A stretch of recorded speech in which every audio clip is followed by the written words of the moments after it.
Hello, hello, hello. Welcome, welcome. It is Sunday, and we all know that means we're going to be here on Master of Rem running Like Clockwork, another session of Like Clockwork, where we explore the happenings in the world of Calophus and all the changes with the return of magic to our steampunk world. Today we are out, Randy and Leah. Leah was traveling back, I think, from the wedding, and Randy is traveling for a funeral.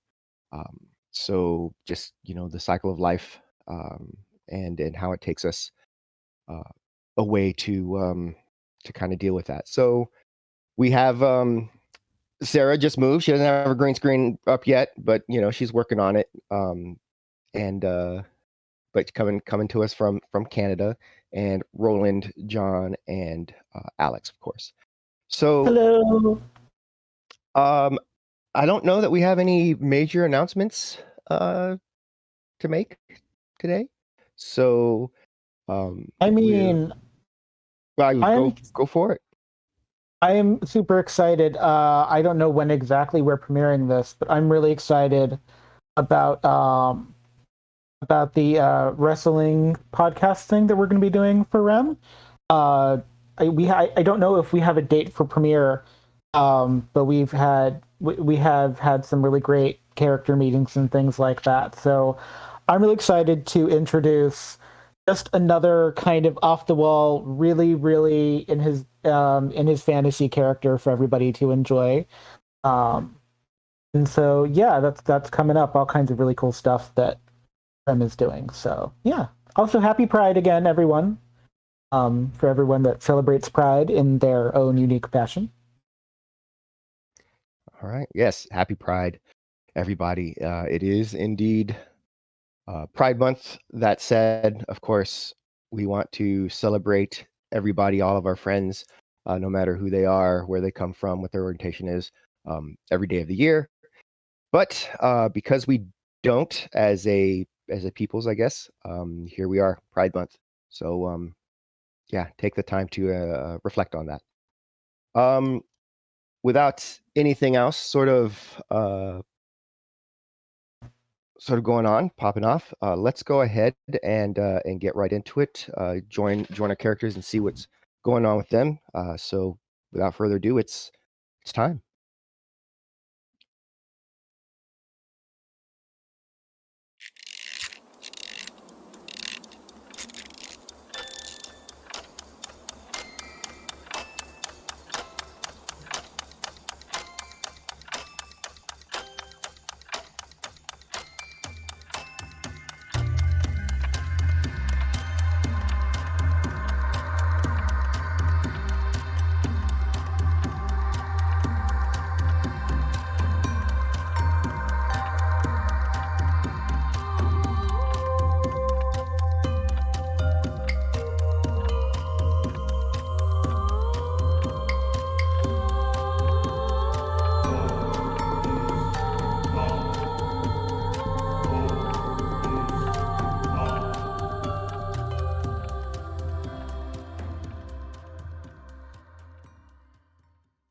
Hey, all right. So when we left off, there was a rather somber return trip to the Oasis. Somber for some, maybe a little more victorious for others. And they returned back to the Oasis, kind of set themselves up for whatever they would do in the Oasis for the next few days. When sometime that night there was a sound of argument coming from the Blue Joke Lodge that is just outside the Oasis on the southern side. They went to go check it out and found that there was an individual who had died. For some, it kind of seemed like, well, maybe we want to figure out what's going on with this. For others, just in the moment, curiosity raised its head, and and had them looking into it. But ultimately, nothing further to be done for the time being, and everybody did go back to sleep to perhaps actually enter into the oasis on the following day and get in and check all of that out and see what the big to do is, because they definitely haven't been allowed in so far. The doors are closed at night, and they've kind of been wanting to take a look inside. With all of that, we are going to start today's session in the hours just prior to the sunrise. In one of the rooms, the door locked. A cold, uneaten dinner sitting upon the desk. You're welcome. Shaylun wakes up.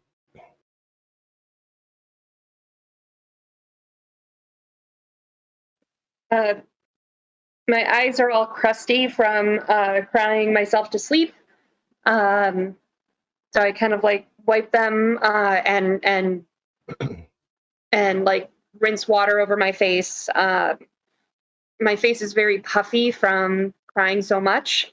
And I'm probably a little dehydrated. And I kind of, seeing that it's still dark out, I don't really want to go lay back down. I try to distract myself by doing something normal for me. So I pick up my spell book and start rifling through and trying to take my notes. And my quill just keeps hovering over the page. I can't actually write anything. And I keep mulling over what happened and how quickly I reacted and how, it was a surprise. Yuzindo was behind us, and I've been so suspicious of getting attacked and from prior experience that I just lashed out rather than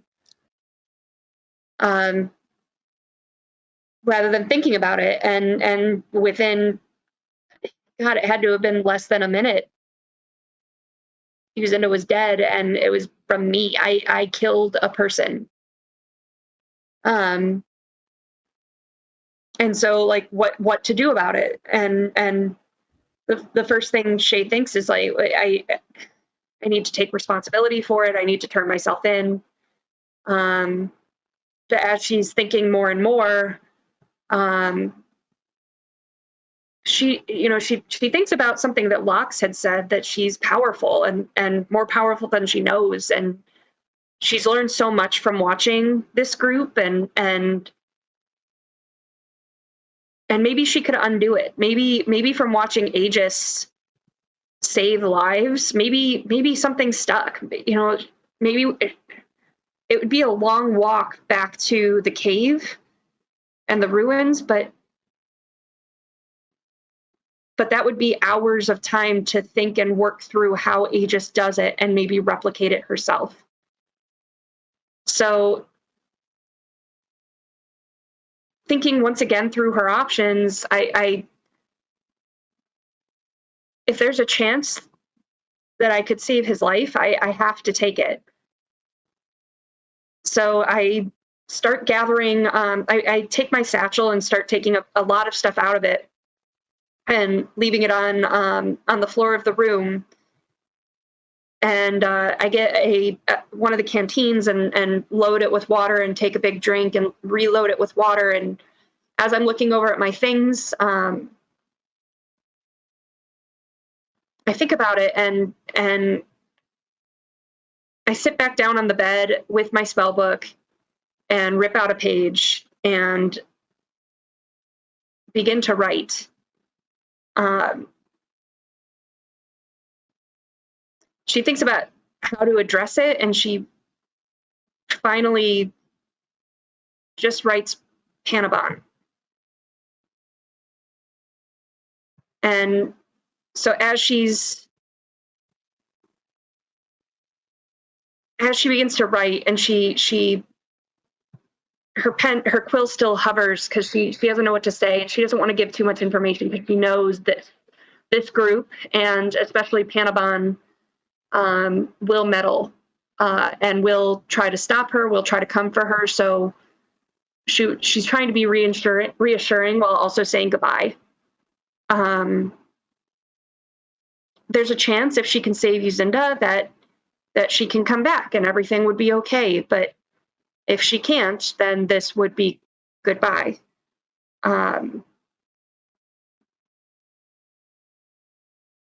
So she writes, and finally, as the dawn begins to crack, enough so that she knows she'll be able to see, she heads out of her room quietly. She does the thing where she locks the door and then pulls it so that like it closes and locks, because then if Cannabon checks it, they'll still think that she's in there. And she heads down and grabs some bread from the tavern part of the inn, just to have with her and eat on the way and keep herself fresh. And she departs and leaves the oasis and starts to make the hours-long journey back to the ruins. Okay.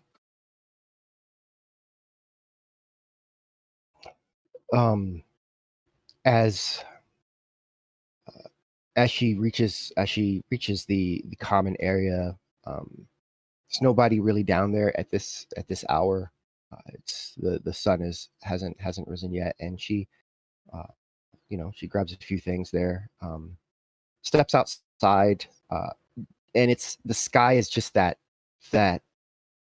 it's changing from the blackness of night to that sort of deep indigo shade that indicates that the sun will be peeking up over the mountains that are far, far to the east. And looking around, there's not much activity. She can somewhat make out the silhouette of one of the guards standing over by the entrance, and then looking towards one of the guards, the guard posts that are along the wall. She can see the silhouette of a guard standing watch there, but she's fairly certain that they won't pay any attention to her or have any reason to stop her, and she sets off in the direction that they had returned the day prior, and makes her way back towards the temple. A few hours pass, and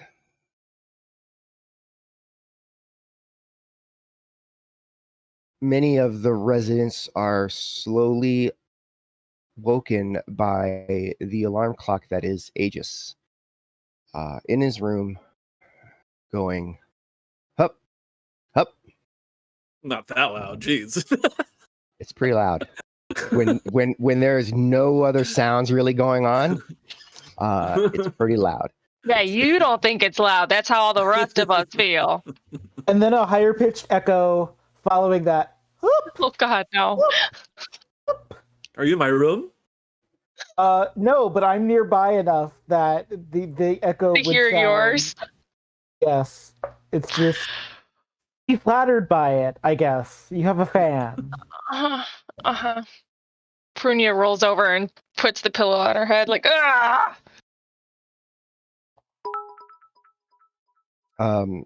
Lox does the same, and tells you to shut up. Do that outside. I finish my routine.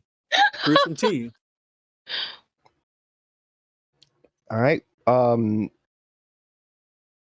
Somewhat exciting day, as everyone remembers that they will actually get to perhaps go inside and check out this oasis that they've been hearing so much about. Prunia's super excited about it. Go ahead, Panabon. Aegis, I have a question for you about Nipaway. Are you in my room?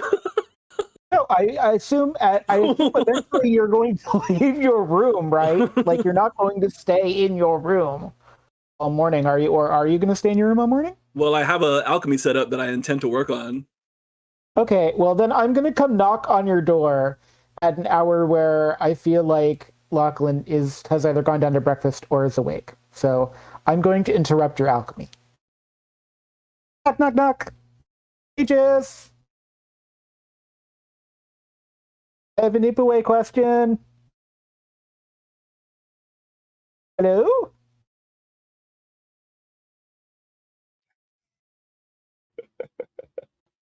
Aegis? What does Nipaway offer in the way of protection against water Hey, demons? you haven't been answered yet. I know, I'm going to talk to the door is what's going to happen. Oh, okay, that's fair. What was your question again? Nipaway, what kind of protection does Nipaway offer against water demons?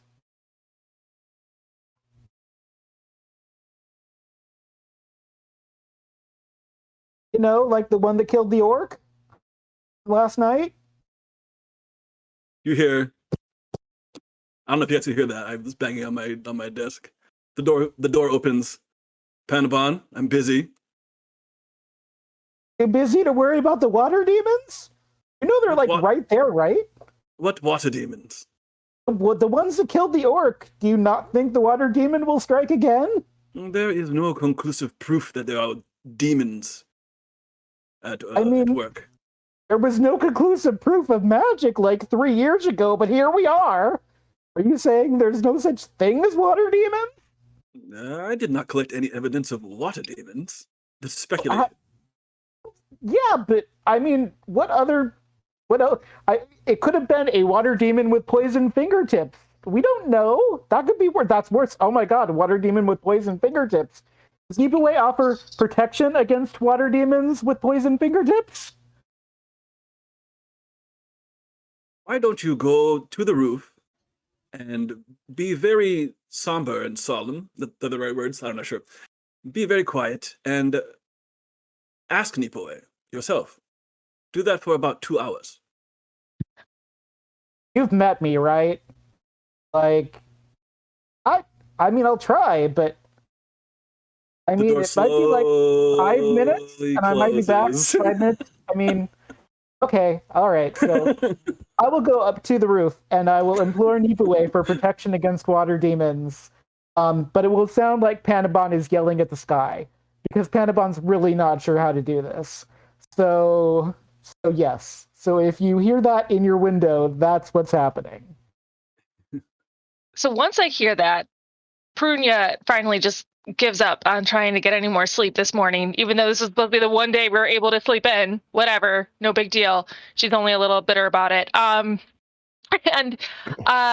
I get up, and Rosalia is probably meditating in the corner, trying to also ignore the sounds of this morning.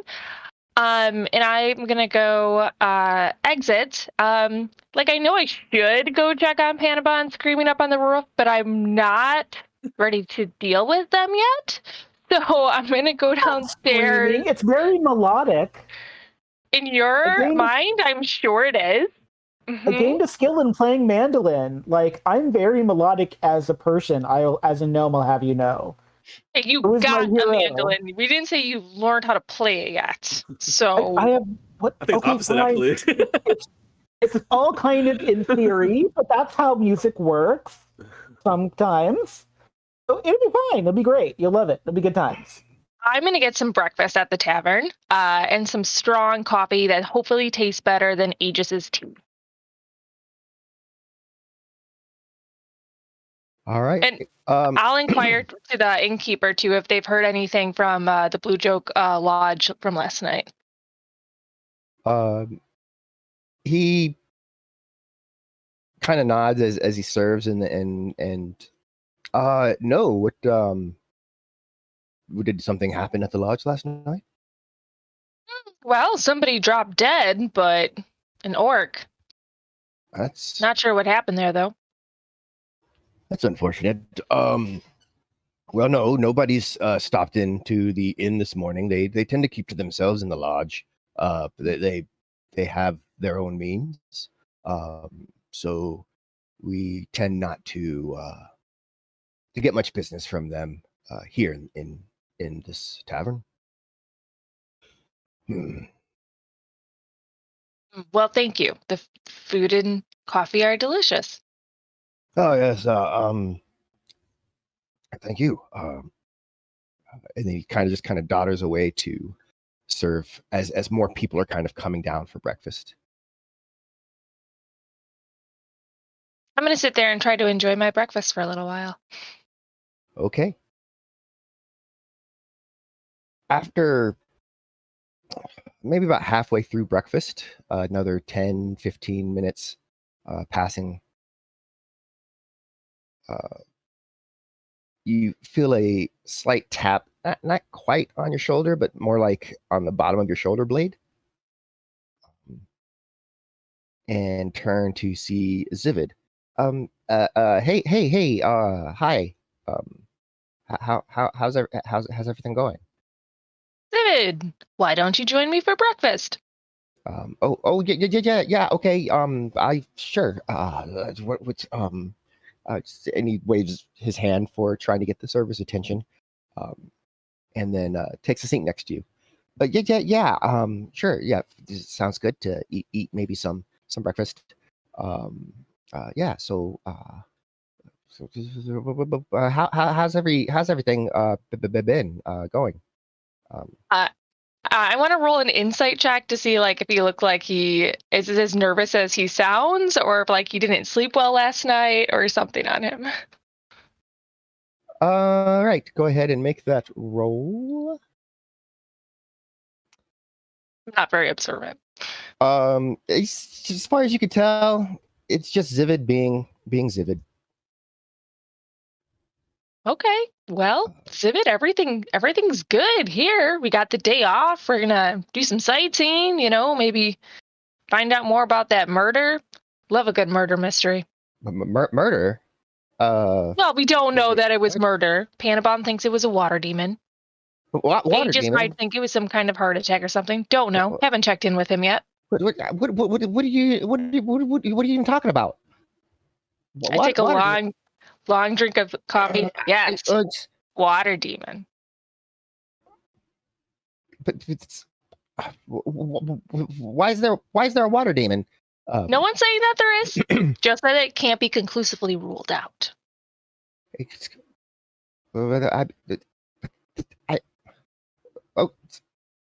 So last night a water demon came and murdered somebody? Rooney just shakes her head. He goes, "Oh my goodness, Zivid, you've got to relax and learn when somebody's joking." Has anyone ever told you you are a very nervous person?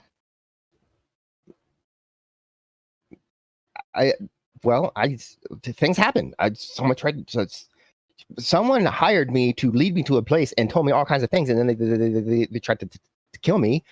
And I look around. Shh. You had a lovely trip to the ruins, right? Learned some things, left there. Yes. You're fine. You got the whole rest of your life to worry about what comes next. You're fine. Right, but unless there's water demons, and then there's this plant, this herb that some people eat, smoke to help relax. It might be good for you. I bet Aegis has some. Why don't you go talk to Aegis? Okay.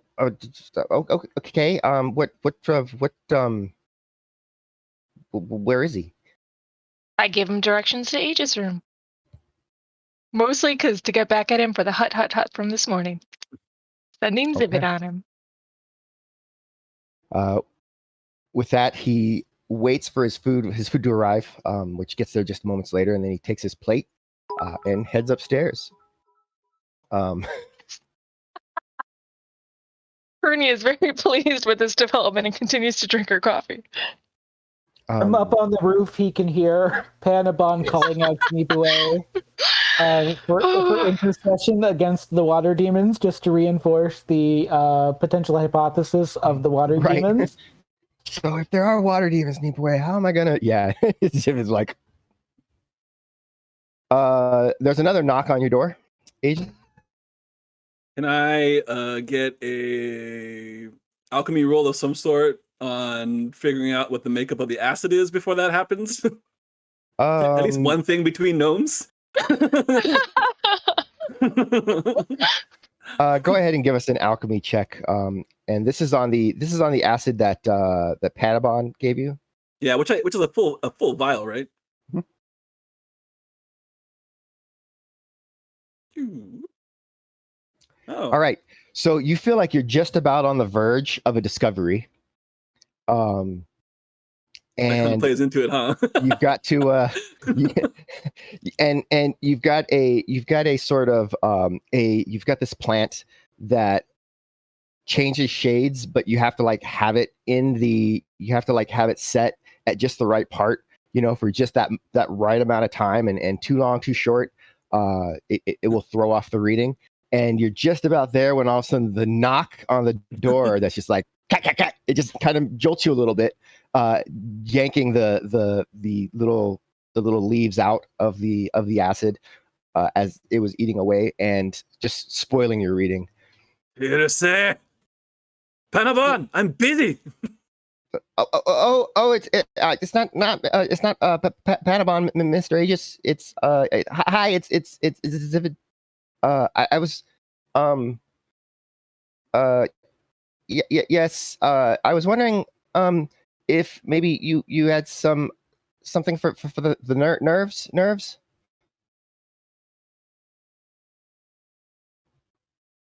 Acid. Yeah, that's a good idea, actually. No, I want that. I was thinking I was going to give him the stink demon vial. Oh! So I stand up. And I walk to the door. And I open the door. And I uncork the stink demon vial. And I say, here, smell this. And I cork it. And I close the door slowly. Again.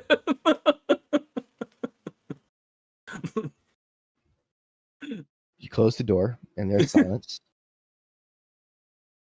You, as I'm kind of walking away, I bet you are not thinking about your nervousness anymore. And that you hear the chair slide out, and I sit back down.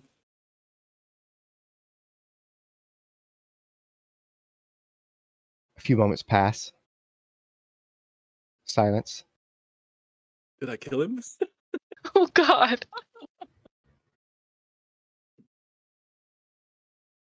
So I'm kind of trying to get back to the test or whatever, and I don't hear anything. I look around. And I get up and I go and check.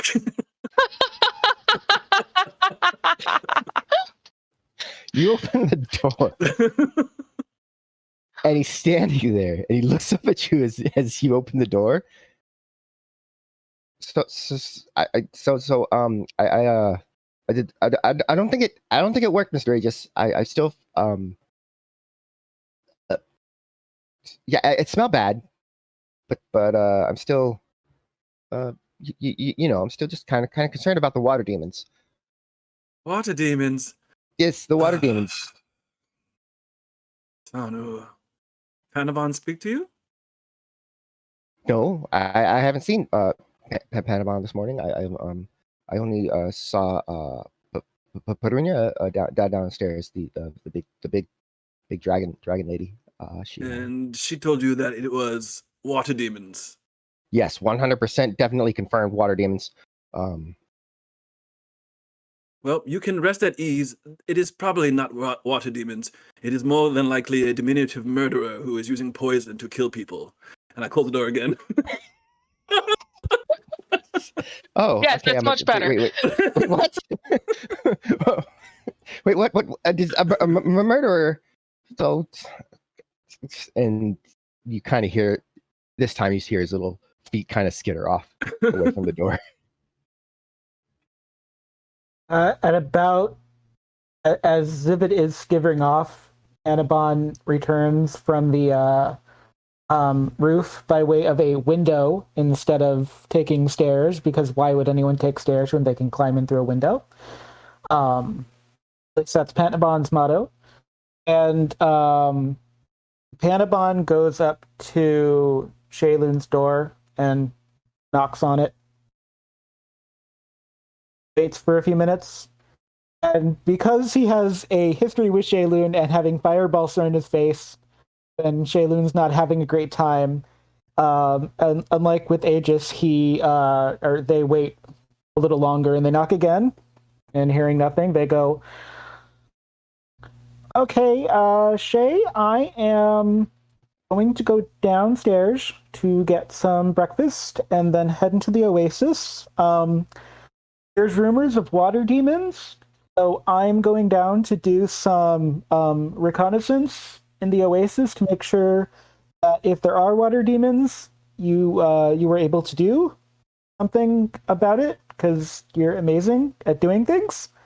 Good things. Yeah. So I hope that if I don't see you at breakfast, and I hope you enjoyed your dinner. I hope it was still warm for you when you had it. I hope to see you today in the oasis, and I hope that you could change the water demons to water not demons, or at least non-murderous water demons, if such a thing exists. Yeah, I don't know a lot about magic, you know that. But I hope today you have you feel better, and confidently, gnome to gnome, I think you're amazing. I like you best. Don't tell anyone, and I hope to see you at breakfast. Okay, see you later. See you soon. Hopefully, in the oasis where I'm gonna be all day, because I'm sure I'm gonna see you in the oasis today at some point. Okay, come down for breakfast. Eat something. You know, in traveling, eating things is good. So eat something. Have some water. Don't bother Aegis. He's really grumpy today. And Nipue doesn't do anything about water demons. So you need to do something, because it's you and Nipue and whatever's going on with Lachlan. Because I don't know what's going on with Melfrin, but I don't think they care. Unless it's a water demon dragon. Oh God, do you think it's a water demon dragon? Could dragons also be water demons? I'm gonna make myself very scared. Okay, I'm gonna go have breakfast before I keep thinking this again, and I'll see you today in the oasis that I'm sure you're up to. It'll be really good. You like water. Water's great. Okay. And then I scurry down to breakfast to have some food after all that. All right. As you're getting downstairs, Perunia is finishing up her breakfast, and you see Panabon entering into the main tavern. Yeah, I'm gonna wave them over and be like, "Hey, Panabon. Hey, we're gonna go to the oasis today, right?" Yeah, we're gonna go hunting for water demons, or maybe water dragons, something with poison, and there's water involved. So my bet is on demons/dragons. No offense, of course, obviously. I mean, a little offense taken, but also I do like whatever shoot lightning, so like could happen. Why not? Eat something. We gotta go soon. Oh yes, hopefully I let Shay know that that's what's happening today. So I'm hoping that they will still join in us. her room. Yeah, but I know that this is things that happen on the journey. I've done a lot of that things. So I'm hoping for good things.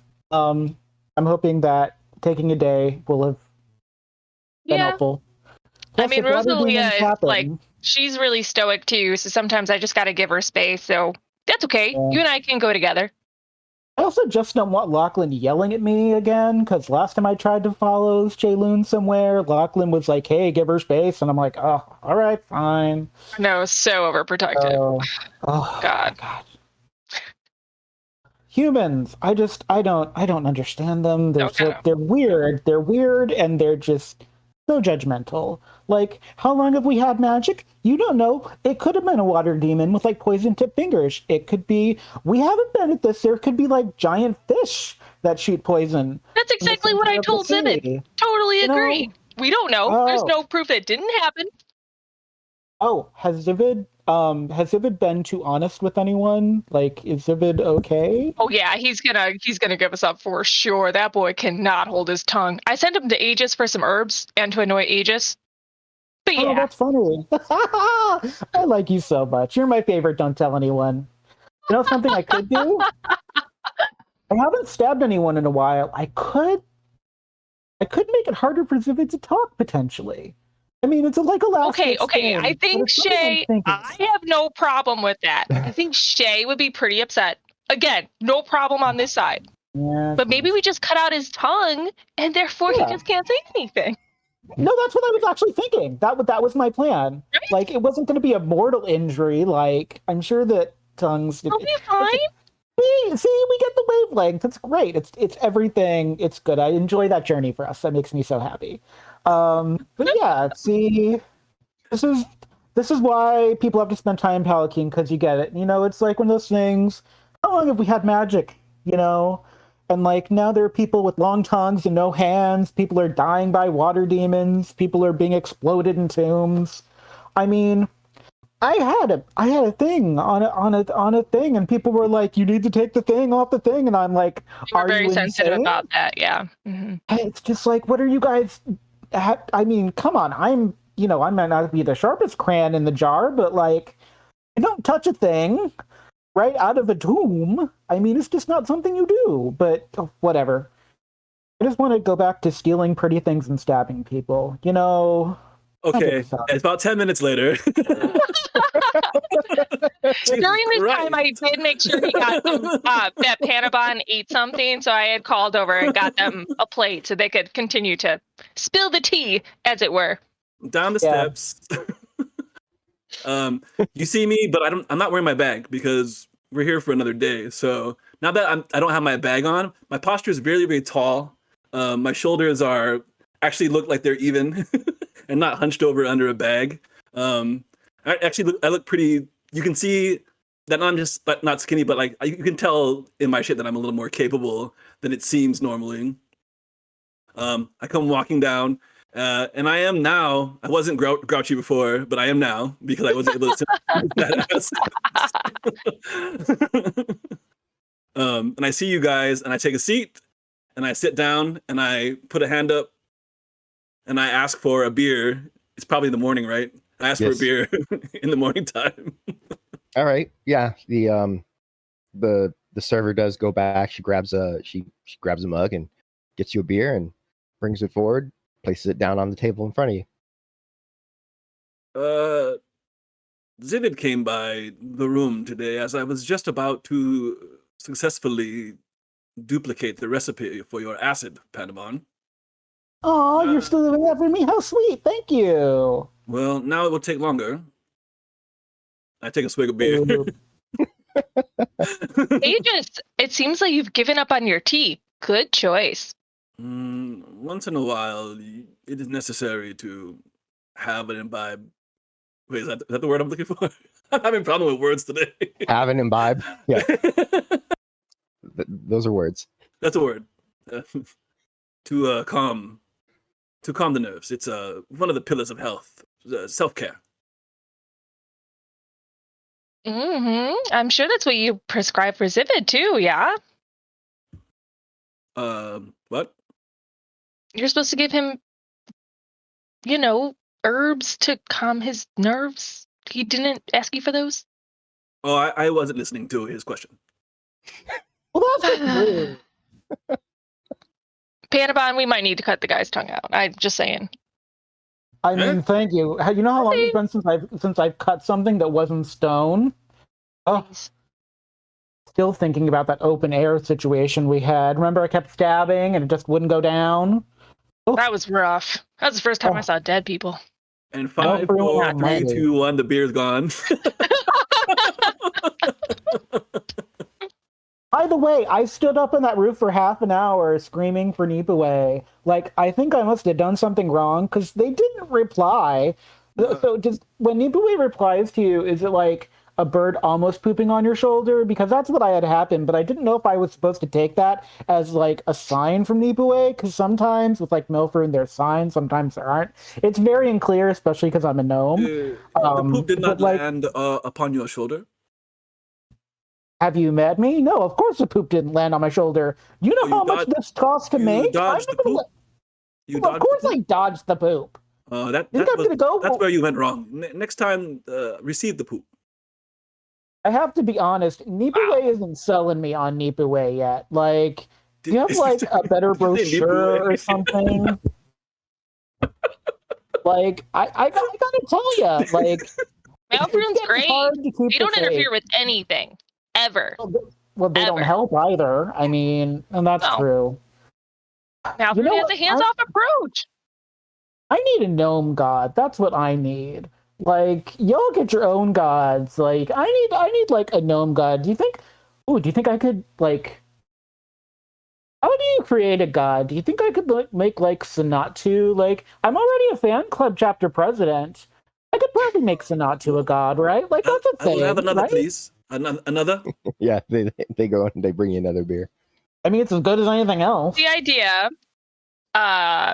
Pretty sure that glove thing that we found, that guy was trying to make himself a god. So, like, probably possible. I don't know. Oh, but then I'd have to go where Sanatu is, and he's retired, and I don't know if he'd want to. I mean, maybe for the glove. I'll talk it over with Shayloon later. See what she thinks. Are we ready to go into the Oasis? Huh? Where are the rest? Well, Rosalia was meditating in her room. Looked like she needed some quiet time. Apparently, Shay's taking the day. Lox, I don't know. I haven't seen him around this morning, but I don't know. I mean, Panabot and I are making ready to get down into the Oasis, and I mean, we can leave a note for the other ones to come join us when they're ready. I don't want to rush anybody. If a water demon got him, it's too late. I hope a water demon didn't get him. Lox is too smart to get bested by a water demon. He's got guns. He'd be fine. No, that orc could have been very smart. I mean, we don't know. The water was all the way on top of the darn lodge thing. I mean, I look like I'm having an existential crisis. Like, I'm in deep thought about my choices and how I ended up here. See, agents get like water demons. They're frightening. I mean, we don't need that. Like, we just don't need the hassle in my life. You know what? I bet this oasis is cursed. I bet it's a cursed oasis. With water demons. We could get, I look at Aegis, herbs in the oasis. Huh? Maybe you can get something to calm yourself down. You look a little constipated.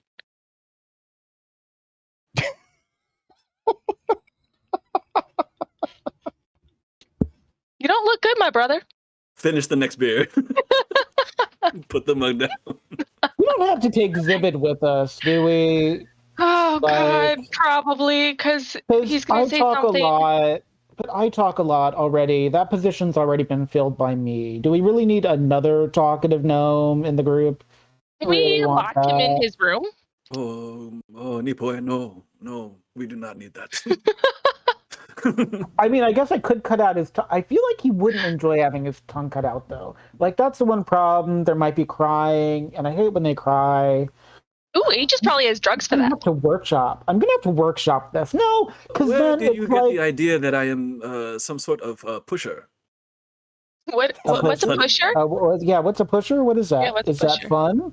Like pushing like boxes for me to like open? Like, is that what a pusher is? Do you push a broom? I'm gonna stand up.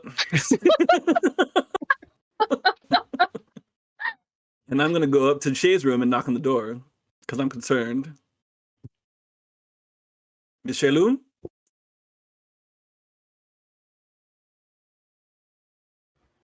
Miss Shayloon? There's of course no response. I'll try the door. It's Obviously locked. It's locked. I don't have a knock spell. That'd be awesome. I know you are not feeling well, but you didn't hear it from me, but people out here care about you. When you feel like talking, We are down at the tavern downstairs. Please come and save me from the conversation that is happening down there. I don't know where Lox is, please. And I walk away. All Back right. downstairs, I guess. Where you'll find us settling up the bill, and getting our probably just a little bit of our gear to go into the oasis. Pruny doesn't like going places without weapons, so probably gonna, casually have her sword with her. Okie doke. Yeah, so you've got everything together. Aegis, are you going to go into the Oasis as well with them, or are you thinking I'll go into. You guys see me with what looks like a holster over my shoulder, and that's how I have my shield on my back instead of my bag, which would have that holster on it. I remove it. I wear it as kind of like a gun holster, and that's what attaches my shield to my back. So like the backpack harness, like the backpack frame harness kind of thing? Kind of, yeah. But it looks like a gun holster kind of a thing. And I do, some people might not buckle the things over here, but I definitely do and pull them tight. You definitely think you're that person. Do you also roll the extra like fabric ribbon that's there and then like tie it with the string, like a little string, so that it's not like there's not loose? Wait, this one or these ones? Any of them. These ones I hold my hands on and I'm walking with them in my hands. Okay. I look at Aegis and I just go, some people say that I strike attention, but I'm just letting you know you look weird. And also, can I carry your shield for you? Not for any particular reason involving water demons, but like just in case. You're talking to me as I pass you and walk to the front door. We go, oh, we're going. So go with All right. So you head out. And head towards the south gate to make your way in. The gate is actually wide open. The guards are there. They kind of give you a nod as you start to hit in. You have to walk between two of those sandstone sort of guardians that are there. But other than that, how sunny is it out there? It's a bright, sunshiny day. I like shiny in the sun. Was there an umbrella in the tavern that Panabon could grab, or half an umbrella to give Panabon some shade? No. You hear Panabon sigh as they stop at the tavern door and go, "Okay, but if I turn orange, this is the water demon's fault, not mine." Maybe we can find something in the market to help you. Ooh, I would love that. I wonder if they have umbrellas. Yeah, I'll take it. Well, shopping. Shopping. Well, I raise an eyebrow at the way Panabon says shopping. It's fine. Everything's fine. Okie doke. So I don't know if people can relate to this, but when you've been in a bar for a while and it's the middle of the day, you're day drinking, and you walk out into the sun, and only then when you feel the sun beat down on you, you realize how much of a buzz you have. That's what happens when I step out. Oh, it's very bright today. Okay. Yeah. So that happened to me in Vegas. Yeah. So as you step between the two sandstone guards there, you get a sense of the rest of the oasis. Or at least some of it. So looking in, you see that there's that the vegetation is much like the vegetation outside the walls, except maybe a little bit more green. To the right, there are lots of tents. They're probably like maybe 4 or 5 people could fit into each tent. There is looks like maybe a blacksmith in front of you. Just to the left is a building with a courtyard. Not sure what that is. And then you can see that there's several other buildings as you go in. Some of them actually are somewhat large. you can't actually see the water from where you're at this gate. You can see a lot of movement. There's people coming in and out of these various tents, and yeah, that's mostly what you got. Since we're looking for the marketplace area, if we don't readily see that, we're gonna keep probably walking. And I think we're gonna try to follow the crowd. So we're probably not the only traders that are making our way to the marketplace, and so we'll follow the crowd, see where it takes us. Can we?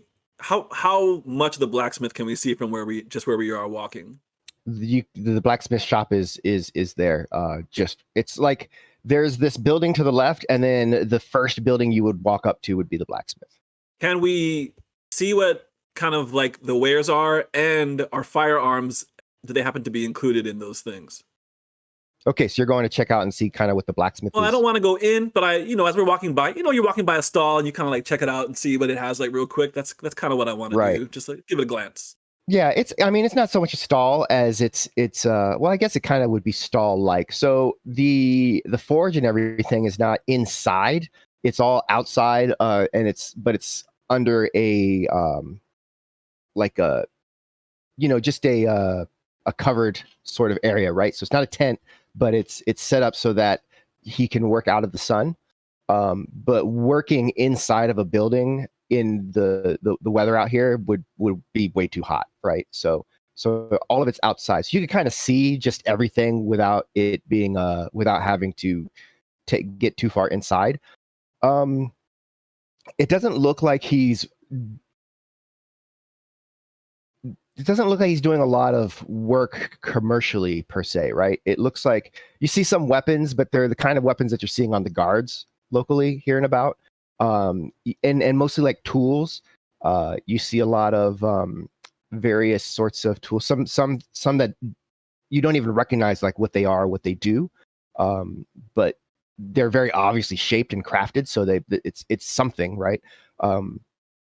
And currently there is no one attending the forge. Okay. And sorry, yeah, go for it. No firearms in sight in that particular stall. No, definitely no firearms. A blacksmith makes firearms, but just in case, that's kind of what I'm keeping an eye out for. Yeah, no. Okay. No firearms. Can I notice if any of the tools or anything in the shop have any common symbols on them, like either the fish that was talked about, or any like common looking symbols that could be mistaken for water demons? For any common symbols that occur. Make a perception test, since you're not actually like going in and rummaging around. It's just to see if you kind of notice something that catches your eye. That's what we're gonna do.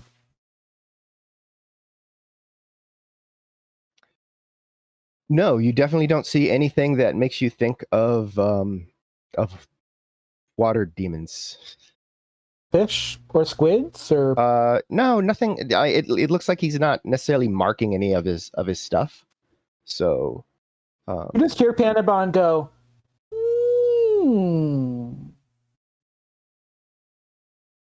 and then nothing following that. Okay. All right. Looks like Leah is actually joining us. Awesome. So it'll probably be a moment before we get everybody back into the right spots, but nice, very good. All right, so yeah, you're kind of looking around. You don't see anything like that. It looks like most of the traffic, I mean, there's not a whole lot of it, but if there was, you would say it's going towards the left, along the tents to the left, and along the southern wall of the oasis. How diverse is the crowd? Not particularly. It's definitely mostly Ishani men and women. Some children. They mostly look like they're going about, just whatever their daily business is, whatever it is they do here at the oasis.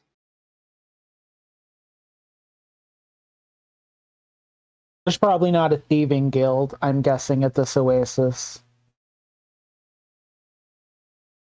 You imagine that there probably isn't a full-on guild at this oasis, yes. Yes. Okay. Well, we'll see. Things happen after dark, like the attacks are from water demons. So, Cinnabon's going to have to think about potential shadowy figures in said oasis. Right. Also, Panabon, did we ever? Because I know that Lachlan, who went to check out the spot on the wall with Lachlan. Did that ever get communicated to anyone else? Like, is that something? Okay, so I would know enough to either bring that up or look for that or anything. Are we doing that? I want to say yes, we would. I think that the idea would be to definitely take a whole lap of the perimeter to understand like where is that area, because I know it's by the camels, but it was like quite a ways from the edge, so we'll probably need to do a whole understanding of what the oasis looks like before I get a pretty clear idea. Okay. Putting the water demon before the horse here. Yeah. All right. So yeah, which way are you going to look? I think we were going towards wherever the crowd was kind of flowing, so whatever crowd direction that they're going. All right.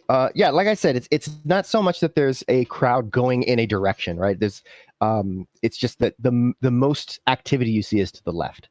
So if you head down that way, as you walk past several of the tents, go ahead and make perception tests. Everybody? Yep. Everybody. No. I perceive nothing. What the hell is that? What is that? We're very distracted. Yeah, there's a lot going on. Aegis, however, Last week you we managed. were distracted. Haven't you heard there are water demons? Jesus. You I'm changing managed my to dice look. color. You managed to look inside as you're passing a tent, like not like look inside, but you catch a glance and you realize that these tents are set up. They're probably where a lot of these people are living, and you get a sense that the people that are moving through here, they're just laborers, and not laborers in the sense of like heavy lifting labor, but that they're whatever the livelihood of which to be fish of some sort or shrimp or whatever, or squids, that it's that this is probably the majority of those, like the fishermen and their families and stuff, are living in these tents. As you continue moving forward through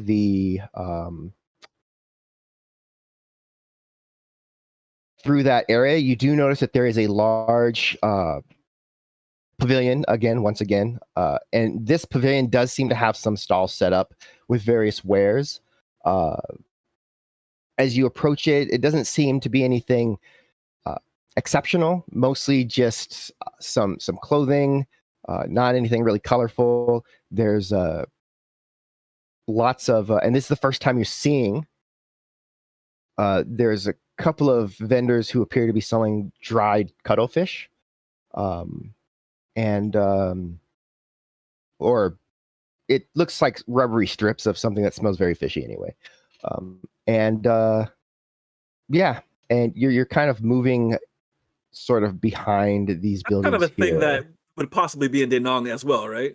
Maybe not the same type of fish, but like yes, yeah. I'll just go up. We don't have to dialogue it or anything, but like I just kind of pass through. I point at a bit of it, and I ask for like a little bag. Roland knows that stuff doesn't smell good, so I'm gonna start snacking on that. Yeah, well, it's one of those things that if you're not the one eating it, yeah, it doesn't smell good. But if you're the one eating it, you're like, yes, it's like opening a can of tuna. Like if you're gonna make a tuna sandwich, you open it and that smell doesn't bother you really, but you walk in when someone else is eating a tuna sandwich. You're like, what are you doing? When I asked for the So- spicy one, the one that's dusted with like spice, that's the one that I asked for. This would have been perfect with my beer. I regret not having it earlier. Uh-huh. Yes. So People- regretful. People that actually know the taste of dried cuttlefish. It literally looks like you're eating rubber bands. All right. I leave that stall as quickly as possible. Yeah, it's the whole place. It's not, you don't have to really worry about the smell from Aegis too much because the whole place just reeks of this scent overall, and Awesome. to the point where you're all used to it. You'd have to leave the oasis and kind of come back for it to hit you again. This is the softest dried squid that I've had. It's pretty damn good. There's something about it, for sure.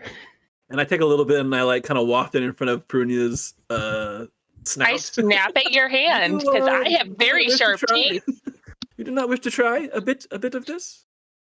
Snap at your hand, and you might need to roll to escape my teeth because that's how I feel about that. I'm very dexterous. I grapple your hand with my teeth. All right. You think twice before putting your hand that close to Perunia's sharp teeth again. I have a buzz. I don't think of anything. So this building here, on the left hand side, this is there's a lot of activity there. There's a lot of people that are there's these sort of stands. They kind of make you think of maybe like a loom, like a hand loom sort of thing, where there's like A-frames on either side. There's stabilization, but then it's like strung with these squids, these cuttlefish things, as they sit in the sun, just out in the sun to dry, and there's just racks of these drying sort of cuttlefish, and with a bit of it in my mouth, kind of like, chewing on it and talking. Remind like a hayseed. Yeah, remind me to get a good amount of this before we leave. Yes, we'll definitely do that. Hey, Danny. What color are cuttlefish in Caiaphas? Well, it depends because there's not just one species, right, of cuttlefish. Yes. These have looking at them out of the water, they mostly seem to just be this sort of gray pink kind of color, almost like a gray flesh tone. They don't look too exciting outside of the water in terms of like it's not like a striking look. It's just like squid, Yeah. Okay. I just look at Aegis and go, there are ones that are a lot prettier, and I bet they taste better too. And then I just walk off. It is in my experience that the prettier they look, the more poisonous they are. Exactly. That's an adventure then. To eat? Yeah, sure. Yeah. You only know if it's poisonous after you've eaten it. That's how you find out. At that point, I put a piece in front of your nose. Would you like to try this? Non-poisonous? I'll try anything once. Why not? Who knows? Maybe it's actually water demon, and this is actually like a conquered water demon, and it'll be very satisfying. That would be a very optimistic view of water demons. Yeah. I mean, that's all we got. Poisonous water demons so far. That's who we think did it, so I don't know if you've heard, but apparently water demons are everywhere in this oasis. I like how you say that there's rumors going around, but you're the one who started the story. You never know. The people have spoken, and they've spoken for water demons. So Yeah. anyways, I'm not offended by the cuttlefish, and I'm not offended by the cuttlefish mostly because I'm glad I'm not underground today, because that was like the worst day. of my life, because like I couldn't steal anything, and then we were in a cage, and then we were out of the cage, steal and then we were further anything? underground. I didn't. Pretty sure you did steal a couple things, but you know, like rubies from eyes. No memory Okay, of that. that's not stealing. They were. I mean, sandstone statues die. Like, Okay, so if you raid a corpse, that doesn't count as stealing, to be clear. I didn't stab the corpse, so the stealing isn't. It's. I mean, technically, if they're already dead and you're taking it from them, it's not stealing because they're not allowed to protest. Like, right? I have a hadn't little grin on my About it. thought of I have a that. little grin on my face, and I'm holding the two straps of my shield, and I'm rocking from heel toe, as you guys are talking. I made the best decision to drink before I came along. So, Rosalia, when you start kind of moving about for your day, you go back towards the tavern, and a quick check reveals that no one else is around, as far as you can tell. And you do know that the Oasis is open during the day and that they had planned on going in, so that's kind of the direction that you head in. And eventually you do come across Panabon and Perunia debating whether taking stuff from a corpse is stealing or not, while Aegis has what you can only describe as a stupid grin on his face. And he's got some sort of little thing hanging out of his mouth that you can tell is this food item that's been, you know, drying in certain places where they are, because you walk past somebody that was selling it. In full tourist mode, looking like up a little bit and kind of panning the scenery, hands on my straps. Yeah, I think I have a high repulsion factor, so I look at the squid hanging out of his mouth and I'm just like, and then I listen to what Panabon is saying and I don't know what your stance is on stealing from a dead body, but I agree that if they're dead, if they're dead, they don't talk. It never happened. CLM, you know? So I know how people think. So yeah, that's my stance on it. All right. Yeah, just as you guys are, so Rosalie just walks up and just lets you know what she thinks, and there's Rosalia there, Perunia, not taking your side on this one.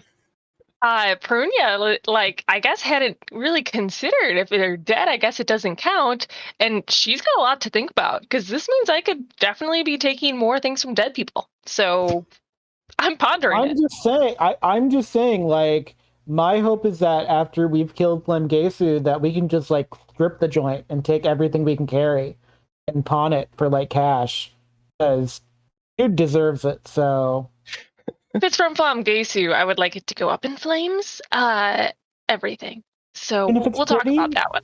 Okay, if it's pretty, you can we'll have have some. to Okay. Yay! Some. But the rest of it, I'll melt it down. It'll be neat. Yeah, that. Melt it that's down, cathartic. and then I'll throw it at the head of the council's like face in like a meeting. It'll be great. I'll drop down from the ceiling. It'll be great. We'll discuss that last part. That's up for debate. I stole something from him once. He already hates me. It doesn't matter. It's fine. Great. Rosalia, we were hoping to do some shopping and check out the marketplace. You down? Yeah, I am down. Whatever we can find. We didn't hear that. Take it. I mean, let's shop for it. Yeah. Shopping is good. Shopping is good. Apparently, Panabon wants, what did you call it? An umbrella? A parasol? Yeah, just like before I turn orange, because that's what's going to happen if I'm out in the sun too long. There are no clouds. Literally been traveling the desert for 2 weeks and you're just worried about this. Well, I mean, when I'm on a camel, it's different. I'm entertaining people and the kids, you know, and I have like things I can hum to myself. But now I'm a tourist and no one's trying to steal from me. I'm not trying to steal from anyone else. I'm bored. I want something to cover my head. It's on the one hand, that's not how the sun works. On the other hand, that is how Panabon works. So I'm going to go ahead and Either call that that or I legit. start performing for everybody. So it's either Find Me or Umbrella, or I'm going to start making masks and dancing around and catching the crowd's attention. So those are the two options, really. Shopping it Alright. is. Okay, so as you're moving through, there, again, like I said, there's not really so much a marketplace other than what's in that pavilion. But you do just kind of wander through and get a sense of the rest of this, of the rest of the oasis and what it looks like. By the way, when we get to the edge of the water, I go and put my feet in and I just shout at the water, "Water demons, be gone!" So says Nipue, and then I just walk out of the water. Yeah, that definitely did it. I think it worked. I mean, it's worth trying, right? Like, yeah. You've solved the mystery. No more water demons. We're good. Right. So what you see when you get up is there's a short tower that's kind of appended to the first location with the drying racks. There's another building again with the dry racks on it, and then there's a space where there's where it's fairly open, and it looks like a lot of foot traffic kind of moves through there. On that tower, there's actually a structure that kind of goes out into the water and then curves around, creating like sort of a dock and also a sort of protected inlet for boats and for fishermen to kind of maneuver around. You don't imagine the water ever gets very rough, but there you sort of have it. And then there's a singular sort of tower at the end of this dock as well. You also see a boat right. And then right directly on the center of the shoreline from wall to wall, the center just kind of facing it, you do see a very opulent structure. It's like a combination of tents as well as hard permanent structure. Very finely wrought. Everything is clean and bright. The colors are bright. Standing in front of the entryway are two individuals that are at first you think they're just guards like the rest of the guards, but then you realize that they're a little more ostentatiously appointed with the colors of their garb and their weapons. Will you mark that? I think I know what you're talking about, but will you mark the building that you're talking about? Yep. Oh, okay. I was wrong. So good. Yeah. to the point where there's even like a almost like an avenue of palm trees that go to the entrance. I wonder if they do walking tours up there. We should check it out. I kind of get close to Perunia, like a little behind you, and I whisper in your ear, "Do you think it is a good idea to take Panabon into such a rich place?" I mean, no, I don't. That doesn't mean I'm not going to, but yeah, I agree. That's probably not a great idea. That was a whisper. That was like an aside, so we're still walking. All right. Well, yeah. As you kind of move through, you notice that there's more of these camps. There's the boat right. There's a couple of nicer houses that look like they're domiciles, and make Perunia make a perception test. Panabon as well, actually. Maybe I roll better than the last time. Slightly. I was just going to go up and knock on the door of the fancy place, but I like going with what's going on here. That's not. Right. Well, we're just this is something that I mean, you can still walk up there and try to knock on that door if you want, but you do notice the small form of the child, the teenager, maybe young girl that you saw the night before, sort of watching you from behind the corner of one of the buildings. Perunia. Ooh, I notice her, and I remember that she's a young teenage human girl and therefore probably easily startled.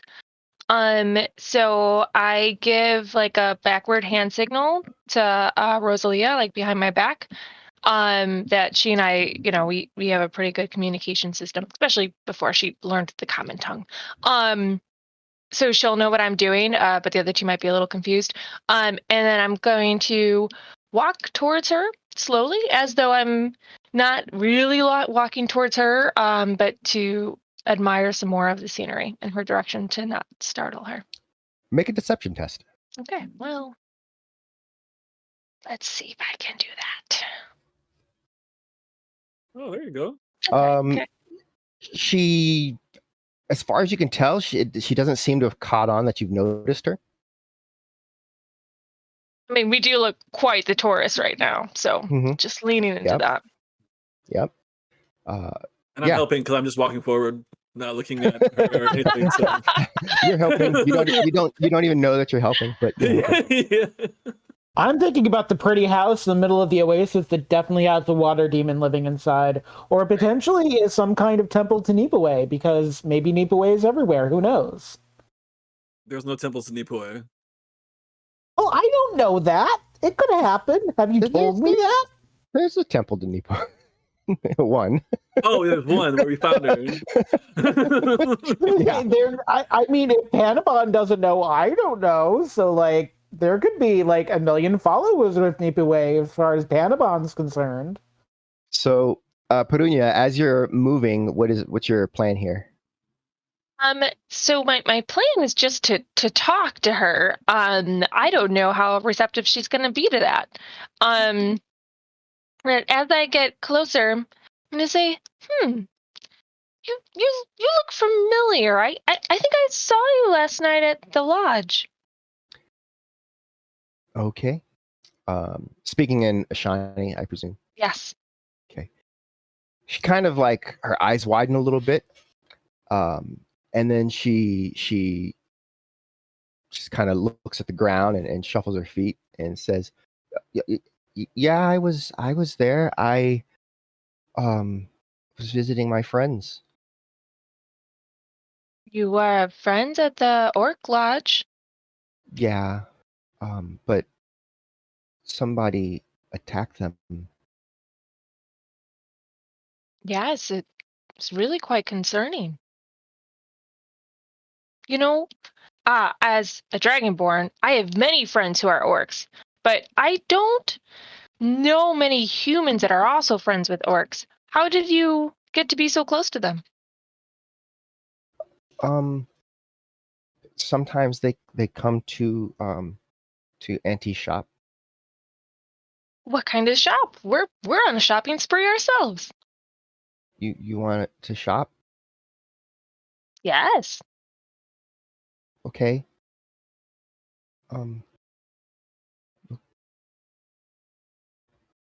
Come then. And she kind of beckons you to follow her. I beckon the rest of the group and I say, shopping. Eh? I imagine they follow us. Cuttlefish. Panabon. Panabon, is the promise of shopping with Petunia distracting you from the lure of the large house, temple, building, warehouse, whatever it is that you've been looking at? Only in the daylight hours. Okay. We'll see what happens when night falls. But I definitely stage whisper to Rosalia, I bet she's a water demon! Okay, so with that, you follow, and actually takes you to this like northwestern corner of the oasis, where there's a sort of a squat building. There's a little bit of a sort of a fence that's kind of collapsing, falling over a bit. It doesn't look like it's well kept outside of the building. And as you head that way, the girl steps past the gate, which is, it has a gate that opens and closes, but it's just open, and it looks like the the plant life, the weeds and stuff have kind of grown up to where you would have to like dislodge it to even close it again. And she steps up to the doorway and turns to everybody as she opens the door and says, "Yes, come." And Insight check. go ahead and make I'm your drunk, but I'm insight not check. stupid. Go ahead and make your insight check. Can I do perception to see if there are any symbols for fish or water demons Yes. on the Change the fencing? color of your dice, guys. Change the color of your dice. I like my gold dice. You can make that test as well. Am I making perception is what I'm making, or insight? Yeah, if you're not investigating, so insight is for reading people, investigation is for actually like taking some time to look, and then perception is just to see if you notice something. Perception then, because it's just like I know this symbol's got to be around here somewhere. Yep. On And brand. we will come back with the results of those rolls after our 10-minute break. Ooh. Welcome back. When we left off on our break, we were just about to head into this sort of dilapidated building in the northwest corner of the oasis, where this young girl, teenager, maybe preteen, was leading them with the promise of shopping. And as she reached the threshold, there was suddenly a sense of suspicion from Aegis to see if perhaps there was an ulterior motive. However, this young girl, she does seem forthwith. There doesn't seem to be anything about her that indicates anything other than leading you to a place where you might do some shopping. Panabon, you are fairly certain you recognize some of the symbols that are sort of carved along the threshold. And when I say certain you recognize, you are certain that if there were water demon symbols, those would be water demon symbols. Ooh. Do any of the symbols look like the snake with too many slashes on it? No, you don't see that. Okay. You see mostly like just sort of kind of these curvy sort of markings, and then underneath there's like several other markings that kind of come out that to you indicate, well, I mean, you've seen the squid here, you know what tentacles are, and those look like tentacles, and you're pretty sure water plus tentacles is demon of water demon. Fairly certain. Which house? Which house? This is did the we one go you're to? You entering. said The one you're entering. It's the one in the far west, northwest corner. the house in the northwest, not the there's like a little gate thing at the end of the wall. That's not what I'm talking about. This is the actual house. Yeah. Did she actually see me? Because I know we didn't talk about order of person. Like, would I be able to slip around so I could like go around the perimeter of the house? You're fairly certain that unless you didn't mention that you were trying to be particularly sneaky while you were moving here, and you're in your bright Panabon colors, so she probably has seen you. Whether she cares if you take a step around or do anything, hard to say. Okay, well, I guess I'm going in the trap. All right, into the water demon's home. It's fine. It'll be fine. All right. Out of a burp, I say, "Are we sure about this?" No, but it's Yeah, okay. looks. She gestures to her greatsword, like, yeah, we're good. Overconfidence, completely is what she's showing. Okay. I will follow at the end of the line of us going in. All right. As you enter into this shop, there is a very pungent scent. It's one that Aegis recognizes well, of various herbs, even some spices.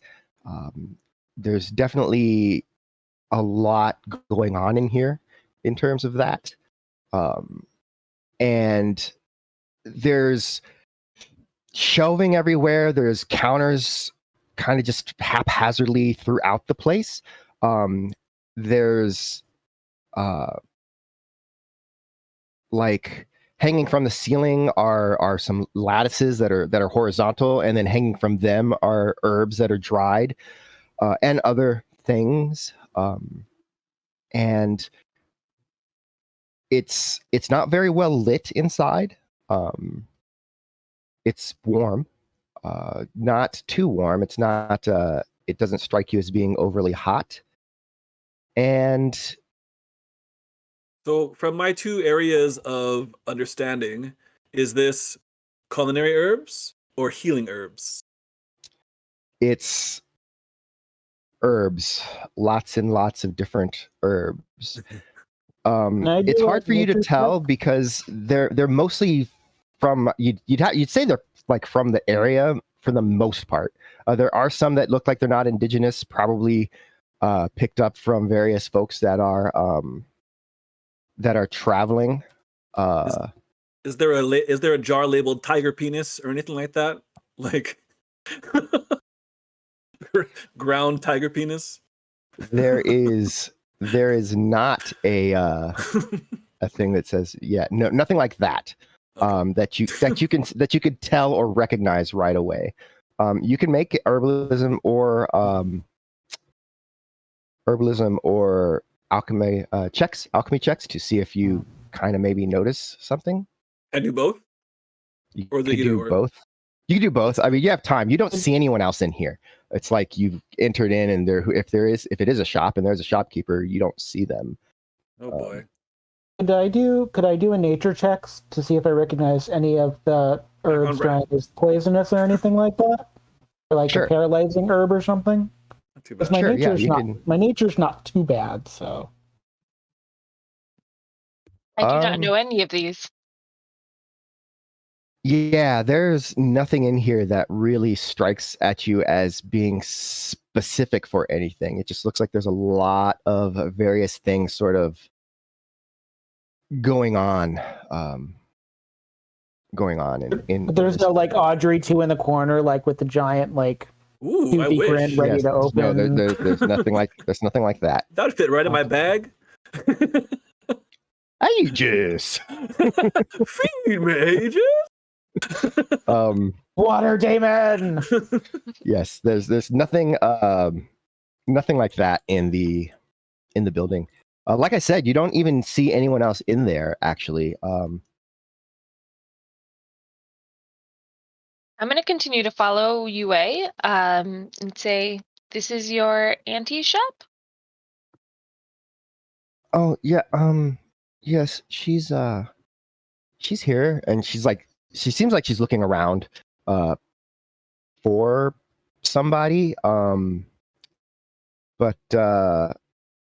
again, you don't necessarily see anyone just now. What is your true age, girl? Are you actually a 30-year-old murderer? Don't mind him. He might be a little drunk. Where are my manners? I'm Read the Avril. story. I'm Avril, and these are my companions. Where are my manners? And I don't mean to intrude, but I do believe I heard some of the orcs name you as Yue last night. Yue, yes, that's my name, and then you hear someone there, and this you didn't even notice before, but like in the back there's like a bead curtain, except not beads, but of just things, random things, little feathers and bits of plant and everything, and it parts as this woman steps through, and this woman is old. She is.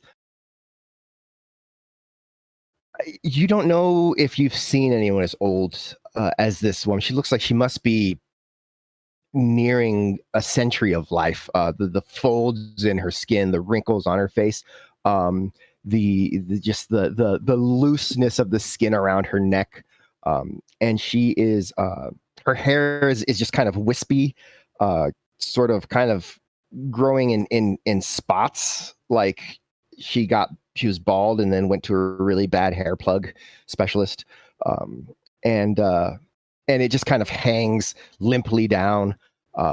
She's wearing a sort of dark robe. You can't tell what color it is. You want to say maybe it's like a greenish or brown color robe, and as she steps through her, you can see like her hands are just really sunken in, like there's no fat at all in her hands, and the muscles are just wiry, and her fingers are a little bit long. The nails are yellowed and cracked on the ends. Hello?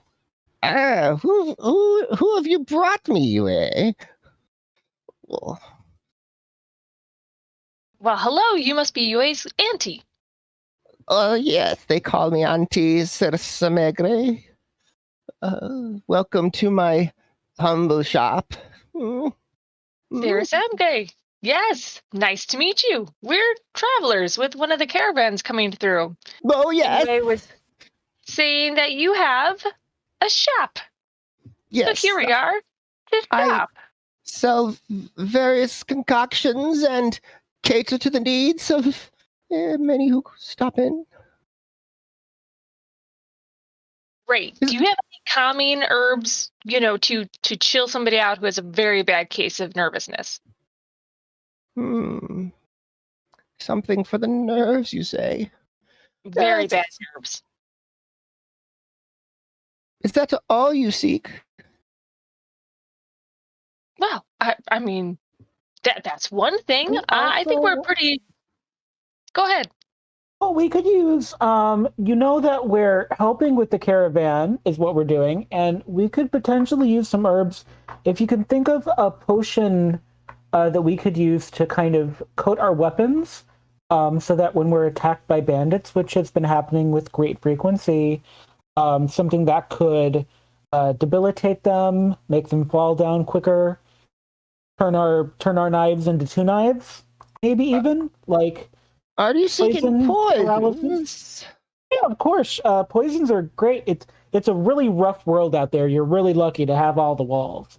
I'm Panabon, by the way. Hello. It's very nice to meet you. I am Auntie Cersamegre. And when she says that, she's not actually saying auntie. She's saying the shiny word for auntie. So that probably gets translated. I can do various poisons. With that, she kind of looks over at Aegis. And I look over at her. She kind of cruises up to you, like waddles a little bit. And I hold my arms like this. She's not overweight. I mean, she looks like she's underweight, if anything, but just the way she moves, it's like she's very stiff. And it's almost like a scuttling sort of waddle movement that she as she gets to you, and she kind of peers up at you because she's not as tall as you. What's your name? What is my name? Yes, did you say it? I did not catch it. I did not say. But then what is it I'm asking? Aegis Ing. Aegis Ing. You have a way about you, Aegis Ing. It's... Some say. I smell something.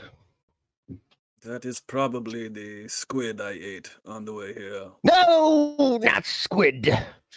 Something powerful. Well, he is powerfully smelly. Say what you mean, Ushun. Ushun means auntie in the wall. I don't know. I just know what I smell. You're the one who possesses it. What is the real purpose of this shop? As I said, to provide that which people need. The things they want. The things they dream. Poisons. Poisons? Dreams? Or water demons, maybe? What Do you know of water demons? Oh. All around, there's lots of rumors around about water demons at the oasis, and that it might be cursed. And maybe you've been here a while, so like, if there are water demons, you probably know something about them. I've not heard these rumors. What? Where did you hear them? From people, very reliable people, orcs, if you will. The orcs were talking about water demons, especially last night. That is not true. No one is speaking of water demons but you. She looks between Aegis and Panabon. Well then. I've not known any water demons to be here at the oasis. And I've not heard it to be cursed. I've not seen such a thing. Someone did kill an orc, though, last night. With poison. I look pointedly. Yes. Oh, crap.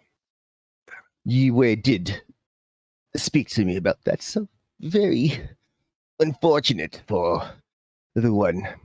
But I do thank him. He saved her life, after all. Hey, Dan, I don't have the sample with me, but would I have possibly been able to gather any descriptions of maybe smell or texture or any Of, particular effects?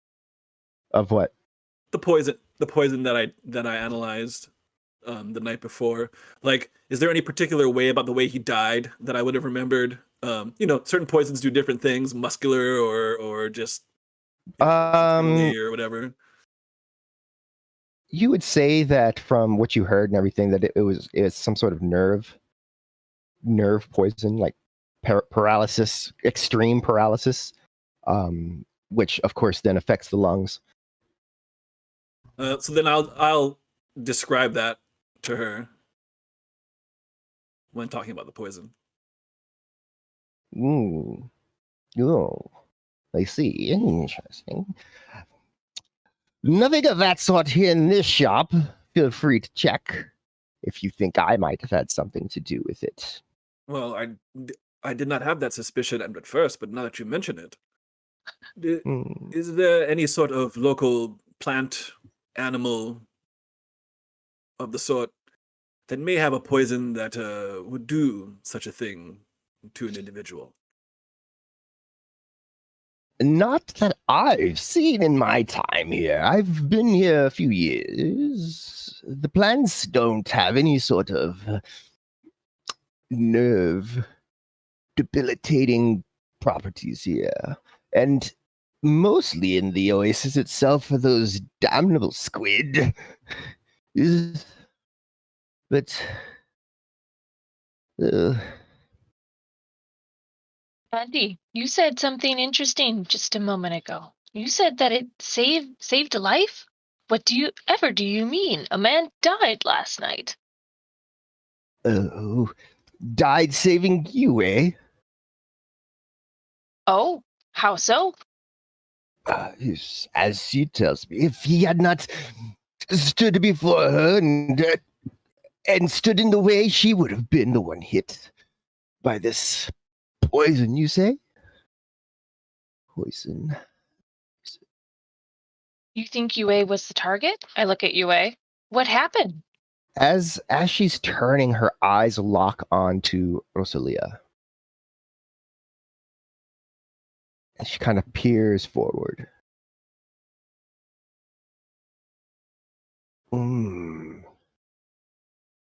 Interesting.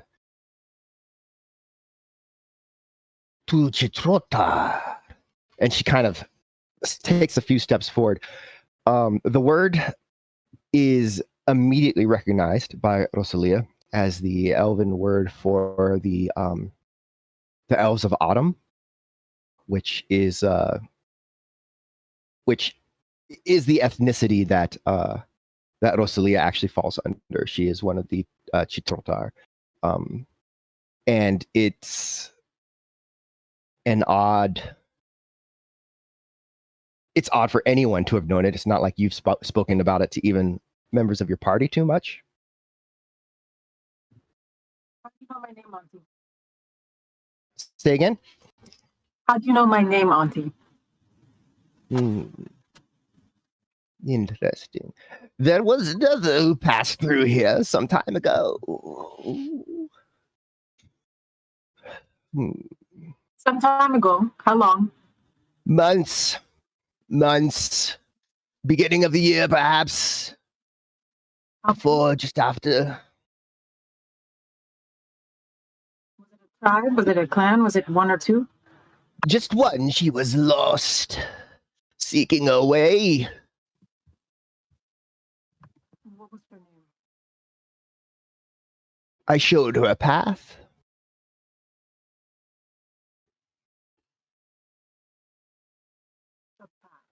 What brings you here, Chikrotar?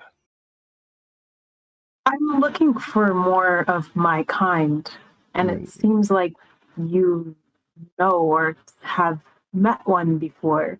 So that could be really helpful if you could tell me what happened to her or where she went. Traveled north. I sent her to the big city. Did she buy anything from you? She was looking for something. But I've always known of Chikrotar. Yes. But there are none in this world. So I am curious why I've met two in such a short span of time. Perhaps it's fate. Where she went, I will go. Missed that one. Perhaps it's fate. Where she went, I will go. Perhaps fate. Of course, you know there's no fate but that fate you make. Yes? Well, he is one of my kind, so we might be drawn to each other. Sorry, you're cutting out. I'll just talk louder. I said she is one of my kind, so I might be drawn to go wherever she goes. She is of the Autumn clan.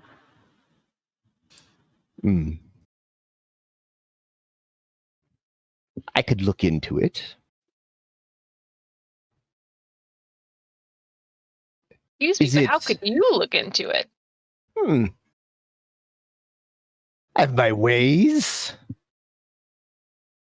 You take me for a peddler of paltry herbs, poisons, and other knickknacks. No. I bring people their desires. What they want. Explain. In return for what? Well, Nothing is free. no, nothing is free. You know that well, don't you, Chikrotar? Everything comes with a price. Every deal that is made must be honored. So, what do you offer? What did she give you in exchange for sending her on her journey?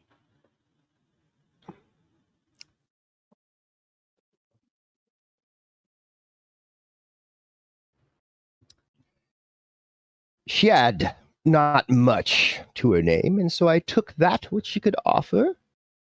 A simple favor. Say more. To be repaid after she finds what she's looking for.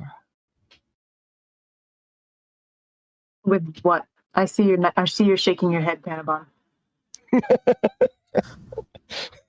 I've read this you book, come Panabon from where I says. come from, you know exactly why I'm shaking my head. I want to know what you... I am taking notes, Auntie. You're very good at this. Hmm.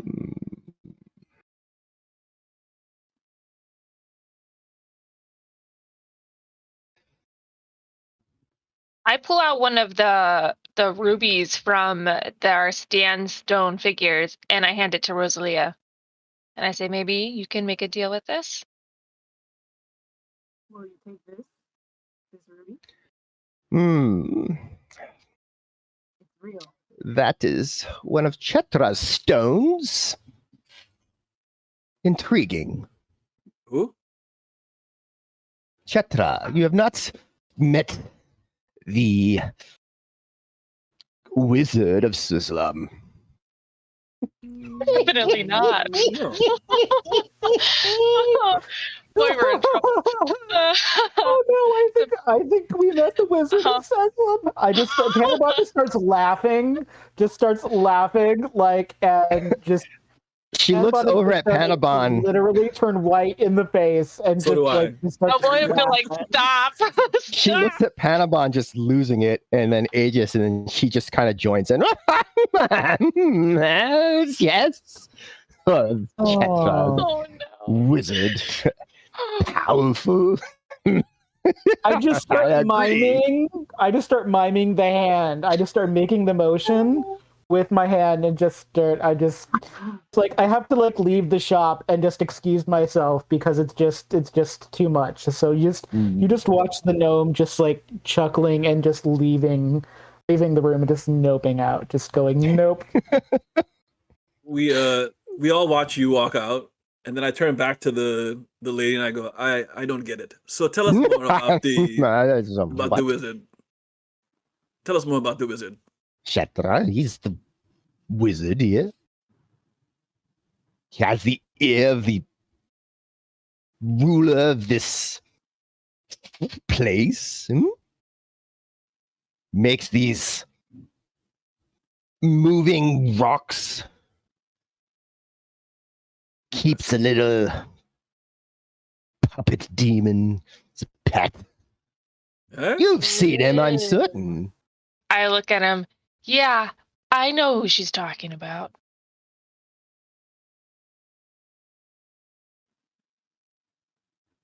Yes.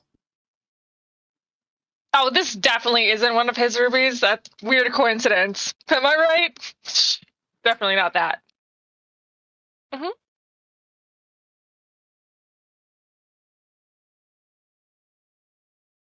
I don't know what to do about that.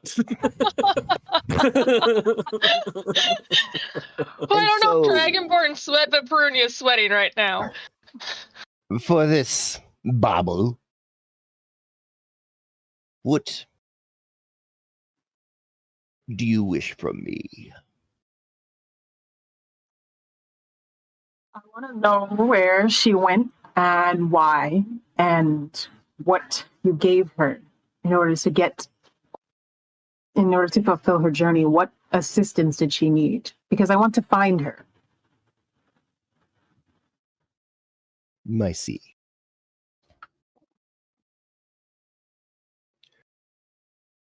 Very well. Give me the stone.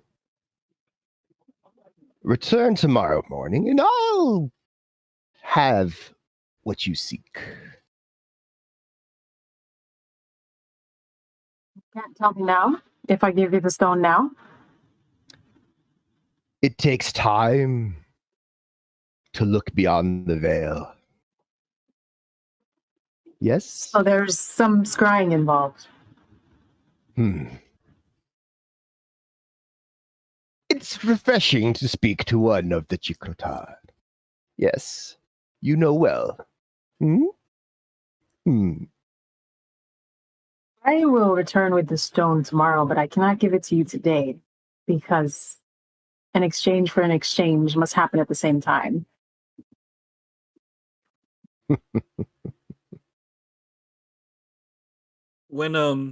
When she says the words "look beyond the veil," the beads on my wrist start to get warm. That's all. Very well. If there's nothing else that any of you need, Well, I was Then- serious about the coming herbs. We've got a friend who's just really bad case.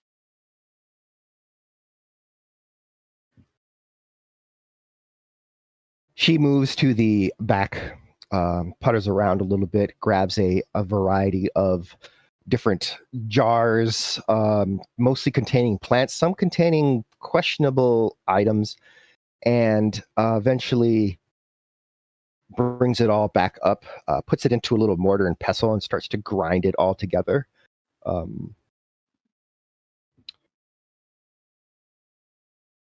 This will calm his nerves.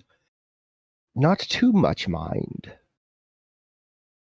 Place it in a pipe, roll it in a paper. Exactly what he needs. Be mindful, not too much now. Can it There's a possibly be point of there's a point of calm from which there's no return. Yes? Yes? Do you understand? Yeah, but like, what's the measurements of that? So, I mean, we're talking about a drop, and dude, like, How many milligrams, Auntie?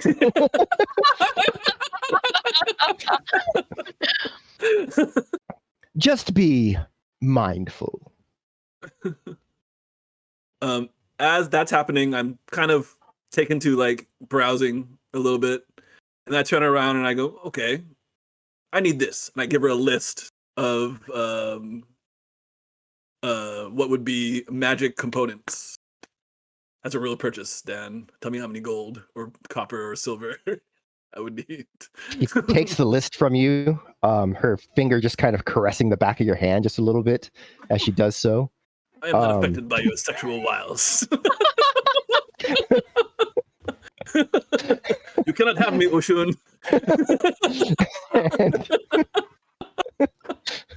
And he's been so lonely. And she holds it and she looks at it and she says, yes, I can cure these. She folds it in half and just like slips it into the folds of her robe. Return tomorrow. I look around for Yue. Is she still in the shop with us? She is not in the shop. She might be in the shop. You don't see her anymore. I turn to Auntie. Are you not concerned that somebody might be trying to kill Yue? And what would you have me do? Hold a captive? Oh, I guess not, but... You could pay us to protect her.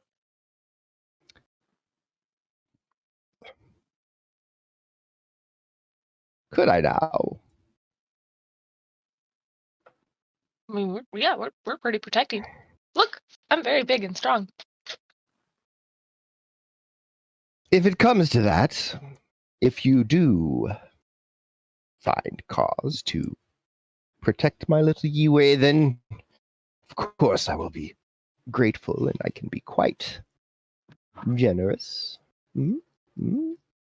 Yes. But I am not convinced that she is a target. I look around to see if I see Yue in the shop still, or if she went back out to the street. You can make a perception test. Yep.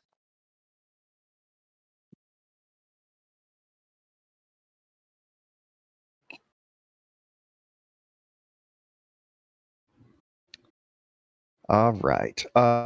You're pretty sure she's not in the shop anymore. Lost her already. Did I happen to see her? Because I'm not. I stayed at the fence. Like I haven't left the area yet. So did I see her leave? No, you did not see her leave. Interesting. Okay. I guess with that, I'll look around at our group and I'll say, well, we will see you on the morrow, Auntie. I greatly look forward to it. Yes. Goodbye. Goodbye. Oh, and just to note that that's not Chitra's stone. That's totally different, completely unrelated ruby. Totally fine. Yeah. As you say. I don't get it. And then you step out into the light. This unkept sort of yard, fenced in, dilapidated fenced yard. That is at odds with most of the rest of the buildings. You see that at the next building, there's somebody kind of looking at the lot of you with sort of a curious, puzzled expression. And as they notice you looking, they quickly like scurry into the house and close the door behind them. So, how'd that conversation go for you? Hey, I got herbs. We won't have to cut out Zivit's tongue. Probably, if they were. Zivit They is might now the kill him, least of though. our worries, but yeah. I think it would.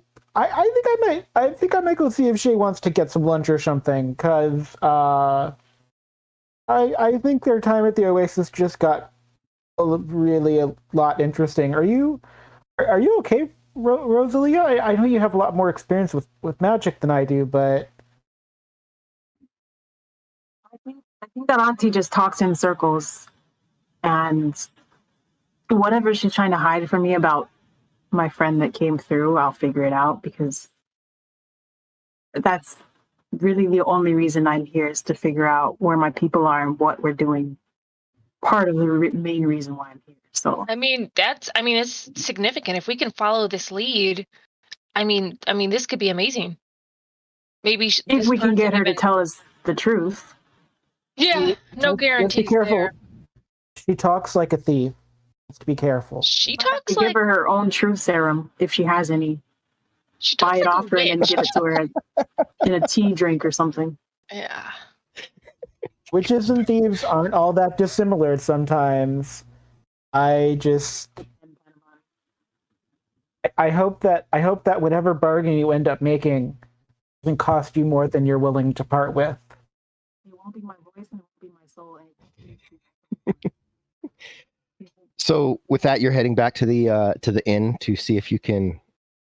Yes. Talk to Shaylin. On the way, I'm gonna make sure that we're not being followed, because I feel like people are giving us weird looks.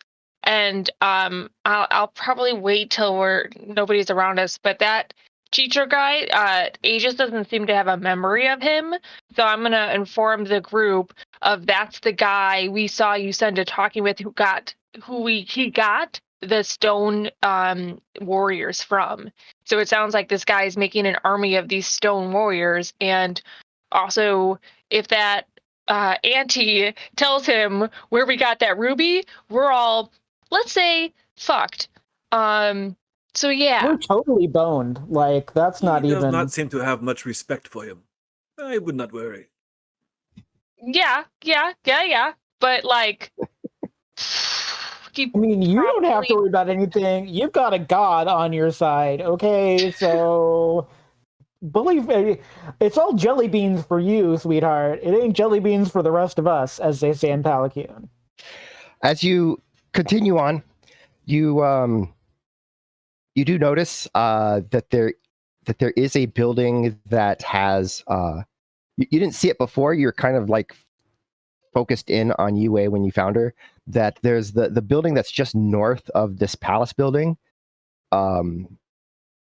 There's one of these sandstone guardians kind of standing out front. Great. So it's just something to kind of mark, I guess, in your head that's there. As you exit in and head back to the inn. Did I see what color eyes that guard had? Did they all have the same color eyes? Yes. Okay. So, Panabon, as you head up to Shay's room to knock on the door, you knock and there's still no response. Okay. Well, I say, okay. Well, it is lunchtime, and I guess you haven't gotten up yet, so I know how you feel about me breaking into your room, and we've had a discussion about it. I understand. How many hours has it been, I say as I pop up behind you? How many hours has it been since we've been gone? 14, 18, 9, 23, who knows? Why did I ask you? I look at my watch. How many hours has it been? You have not seen Shaylin for probably 18, 20 hours at this point. Open the door, Panabon. Thank you. That's what I was going to do. Was she? Jeez. Okay, and then I and like turning away so that Aegis can't watch me lockpick, because like. Ta-da! It's just this is my knock spell. Ta-da! It just opens. But yeah, it takes a few moments with nothing to really, nothing to that's like causing any stress or whatever in this moment. You just take your time, pop the lock, and open the door. And the smell of last night's dinner, not unpleasant, not like a rotting smell or anything, but you can smell the dish that's there on the table, untouched. There's a few items in there, but mostly it's empty. The bed looks unmade, or rather hastily made, perhaps. And sitting on that bed, you do notice kind of almost immediately that there is that there's some kind of folded up paper. I'll go over to it and I'll pick it up. All right, so you pick it up. In your inventory is... Oh, I have to read it? Maybe John picks it. No, I was kidding. No. In your inventory is note from Shayloon. No. What did you just pick up a spell? What did you just pick up off? What was that? Yeah, I'm holding it, having not opened it yet or anything. I know as much as you know, Panabon. What does it say? What does it say on the cover of it? If you open it up and it like blasts fire in your face, then it was definitely a spell. Because that has happened. I begin to read. My voice transforming into the voice of Shayloon.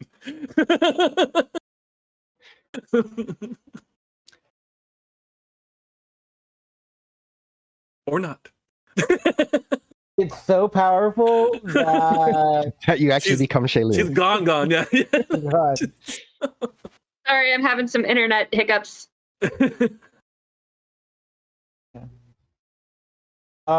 So you want us to hear the vocalization letter, or do you just want us to react to the letter? I don't know what do people Is Aegis want? reading it out loud, or is Aegis just reading it?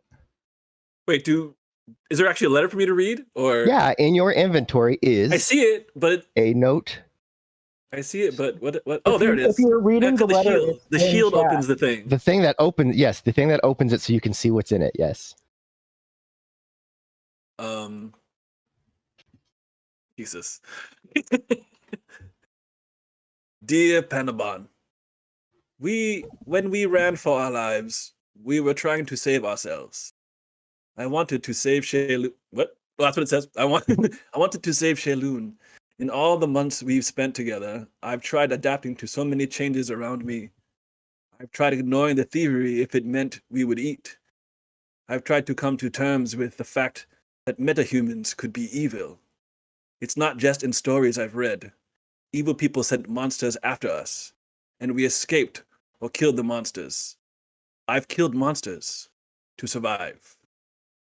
But justifying my worldview has meant changing myself. She does a lot of pauses in the middle of her sentences. I've acted, or more accurately, reacted for months out of pure fear. And reacting in fear, I took a life, a human life. It is clear that the Shayloon we saved that day no longer exists. I have changed, and I can't accept the results. And that's when I kind of pause, and I look around at the state of the room. I may not be who I was, but I can honor her memory by living true to her values. If I can make this right, if I can fix what I have done, I will return, and I will try to do better, TSA. I will try to be better. I will try to stop running and living in fear. I will try to own my own actions and my own destiny. If I cannot undo what I did, I can at least take responsibility. I cannot make it right, but I can do the right thing for now. If this is the outcome, I will not return. I'm sorry. Thank you for everything. The things I've left behind are yours now. Thank you for helping to keep us alive. Thank you for doing what you had in order for us to survive. We lived this long because of you. Take care of the others. You will need each other before you reach the city. Keep each other safe. Keep each other alive. I hope this isn't goodbye, but that is up to fate. Or maybe Nipawi. There's a pause after you finish reading the letter, and then you just hear what sounds like a squeak out of Panabon, and that squeak starts to get louder until it sounds like a pelican.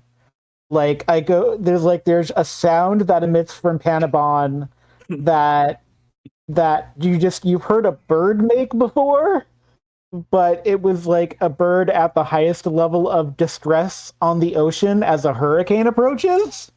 And you just see Panabon start to like whirl around the room, picking up stuff and like rolling it into the like sheet bedroll thing and like making like a roll, like when people put stuff hastily in a bag and then they tie it up in like a knot. And you just see like Panabon hoist the sheet on the bed or the blanket or whatever it is, and you just see like Panabon like just like making this makeshift thing and taking it off the bed and plopping it before you and saying, "Go put that stuff in your room, and I need to go find Perunia, and I'll be right back."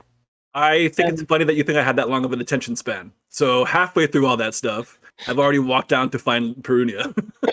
Okay, well, then your room is getting lockpicked, and a whole bunch of stuff is going into your alchemy room. Essentially, is what's going to happen. But by the time you've gotten downstairs, there's new stuff in your room, and your room is relocked. And I am essentially running to either Lox or Perini, whoever I see first, and I'm continuing to make the bird noise. Like I don't know how else to describe it. It's a pelican noise. Like somebody may need to slap Panabon. I mean, just make the noise. Not Perunia. It's like 5 damage. It might actually like if I make the noise, my microphone will like do something. I think you're muted, Sarah. If we have camel noises on this stream, we also need to have pelican noises. Pretty sure we need a pelican noise. Okay, I'll see if I can do it. All right. Yes.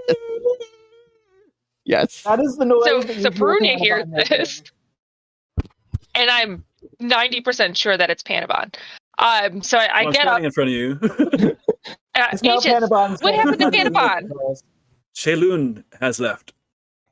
Left? What do you mean left? So when I was reading, I wasn't really like committing any of that to memory. So great. Did you mention that you were going to the temple? No. I am not sure where she has gone, but she feels guilty about killing Yusenda. I say quietly. Hey. I definitely should have been the one to take the final blow. And she has left. To where? She did not. I grab Panabon by his shoulder. I'll give you the letter. It's okay. Stop making that sound. We're gonna find her, okay? We're gonna find her. Everyone is looking at us, Panabon.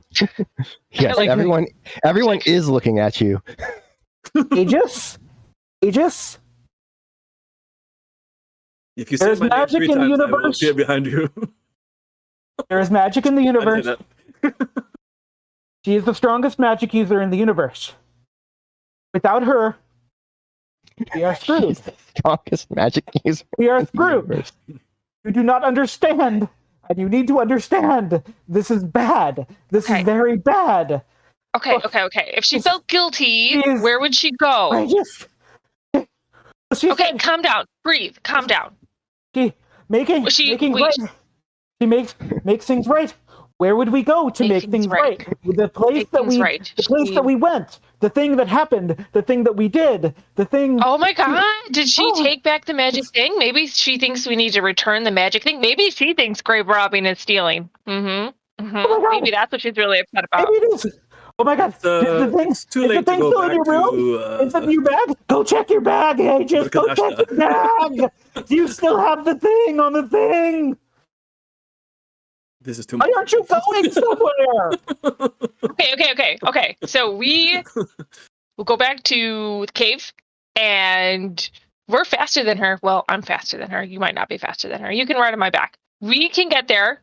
Maybe by the time she gets here, it's only been, what, 4, 5 18 hours? You don't know when. Well, she 18 didn't hours eat the since dinner. 15. I left her food and she didn't eat it. I Well, always tell her, you have to eat the food. She didn't eat the food. Oh God, Okay, she's going to die out there. okay. She's going to die, and we're going to be Stop. powerless. Stop. Magic. There's Let me magic in the see if world. anyone Do saw you her this understand? morning. Okay. Let me see what time people saw her. Aegis, hold him, please. Them. No. Hold them, please. Okay. Rosalia, This is not hold them, fun. please. Hold them, please. And I Cal- woke up. calming nerves. Now. Can we take a little? Oh, actually, you know what? Oh, there's some of those herbs. I put my hand on Panabon's arm, and I say, "You are freaking out, Panabon. You have to." And you actually, in your head, you hear my voice just get low and soft, total ASMR. And I'm not saying what I'm saying anymore. What you hear in your mind is calm, cool. People like you. You are protected. And I will cast calm emotions on you. All you're going to hear in response is a pelican scream, because that's what's happening No. inside. You're going if to, you- not if you get your saving throw. Yes, If you miss your saving throw. So Okay. what we're gonna do here real quick is let me get this. Let me go to this. Where is Aegis? Boop. And It's a charisma 13. I love this as a combat action that makes me so happy. it's not a combat action. It is just a thing that requires a saving throw. So And go I ahead didn't and ask you if you want to take it, so it'd be forced upon you, so you make a saving so throw. go ahead and hit the saving throw button for Panama. For Constitution? No, Wisdom? it's gonna be Charisma. wait. Why did you have advantage?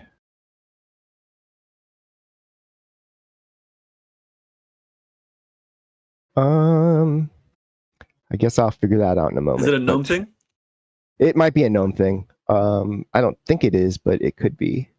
Well, I didn't roll very well, so. I think it is. I think it's we have saves against being charmed and stuff like that. Advantage on intelligence, wisdom, and charisma. Yep.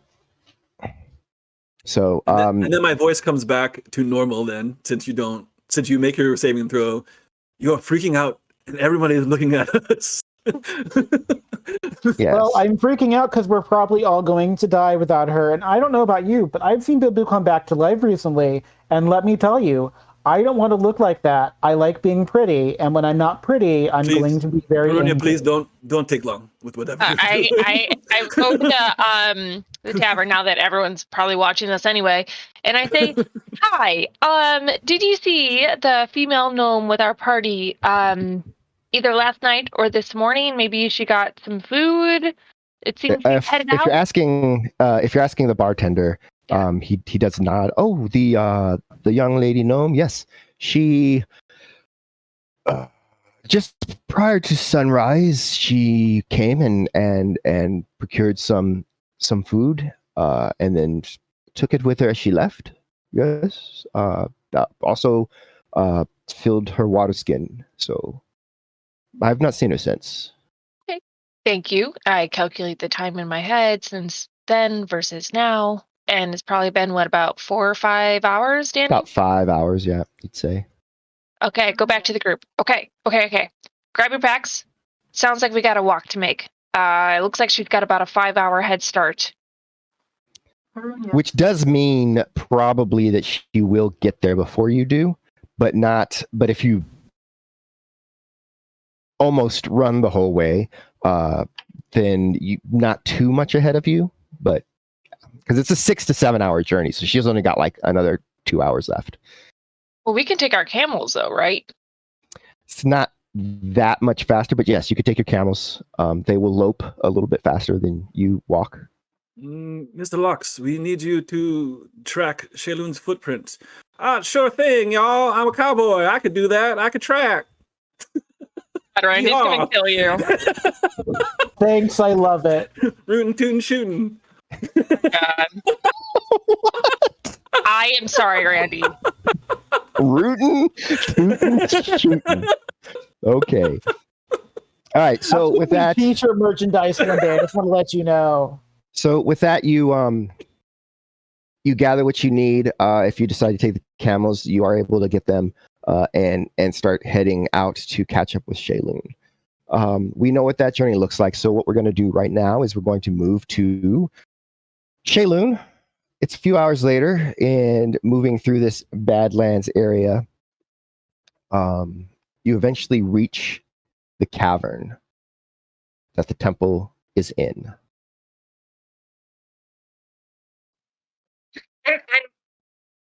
Now that I've been here and I know the way, I'm kind of not even paying attention because I'm still working like furiously in my head. Like, all right, I think I have 13 different possible attempts to revive him based on different philosophies. So, all right, this will be an experimentation that we will take. And she's like walking herself through the steps that she's going to do for the spells she's going to try.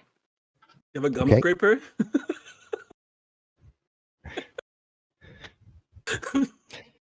So you move through the cavern, the small cavern that goes about a quarter mile into the earth, and you get to that cliff face that overlooks the various buildings that have been buried for so many years, the statuary and everything.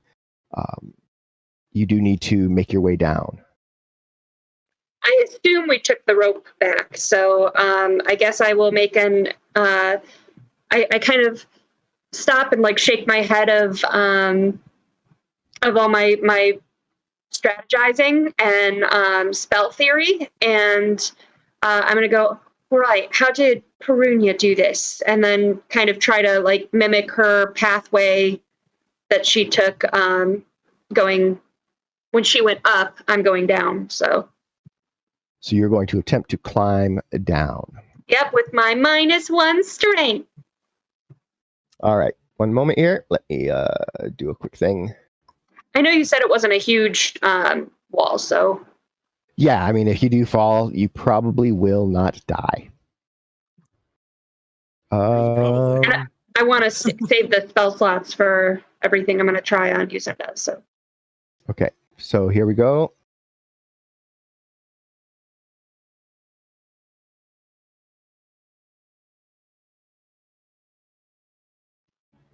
Not bad. She begins to pick her way down. Getting about halfway without too much trouble is when we need to make the second roll.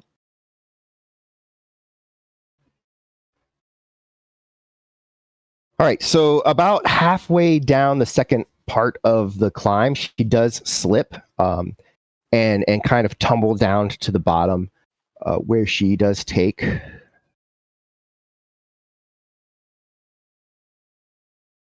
4 hit points, just some bruises and scrapes. You know, nothing too bad. Doesn't even like knock the wind out of her. Just I'll have a bruise on my butt. Yeah, that's about it. And then you get up, and there you are. And she'll look around and head back toward the place where the cage was. All right. This time it's definitely a lot more. Whereas before you were able to just you kind of ignored everything, but now you definitely see like the temple. You see the ancient depictions of what might have been around it. The various the skeletons that are all just there at the door, just kind of piled over each other. And you make your way into the building itself, past several of the pillars, You walk past the fallen cage and into the room where you fought the stone statues before heading down the stairs that curl below. There's a scent as you move down, not one of rot necessarily, but of death. It's only been a day and a half after all, and as you move in, you see the fallen bodies of the two riflemen, the two guards that had traveled with him, and you see the heavily burned remains of Uzenda, most of Uzenda anyway, there on the ground where he had fallen. So the first thing she's going to do, she takes her satchel off and kind of sets it down and sets her spell book on top of it. And she kind of crawls on her hands and knees a little bit toward the body, like to be right next to it. And like this is the first time she's really looked closely at the damage she's done. So she kind of looks him over and sees like how badly decimated he is. But she kind of shakes off and she goes, "Stay positive. We have to try." And then she's immediately going to kind of open her eyes and look up at the ceiling and go, "Hey, honey boy, heard a lot about you. My name's Shayloon. You can call me Shay. And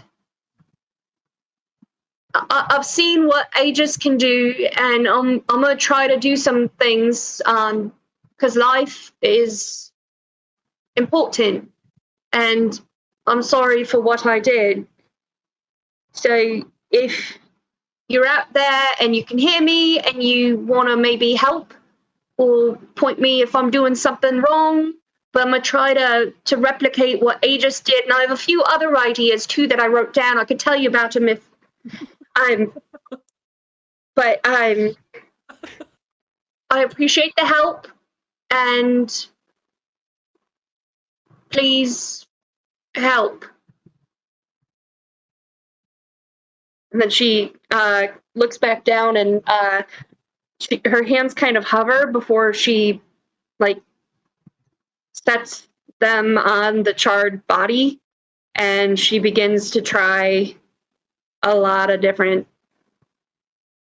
ways to try very closely to mimic what she's seen Aegis do. I think she's heard a word that he said at the first Spare the Dying as well, but I'm not sure. I can't remember. No. And we're mostly just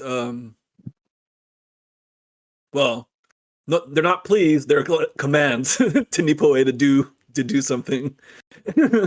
Usually, that'll come. That's frustration. You've heard that, yeah. Yeah. Nipoe, revive. She kind of opens one eye and looks down.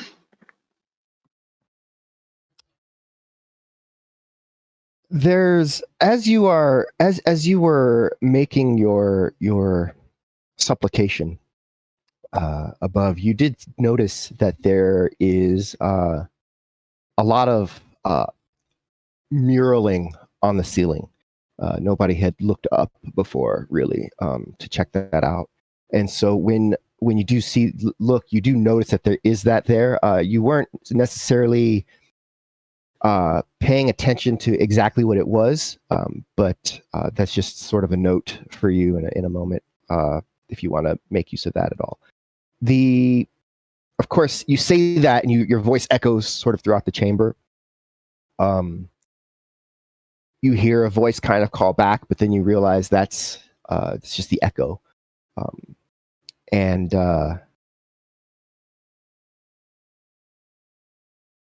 after the echo fades, nothing else really happens. I step my hands back on him and kind of scrunch up my face, and I close my eyes for a second and think like, this is just like the magic I know. This is just like calling for Minya or sparkle darts or casting the coal fire. The coal fire is so easy. So get up that energy and that's that magic. It is available. Neepaway revive.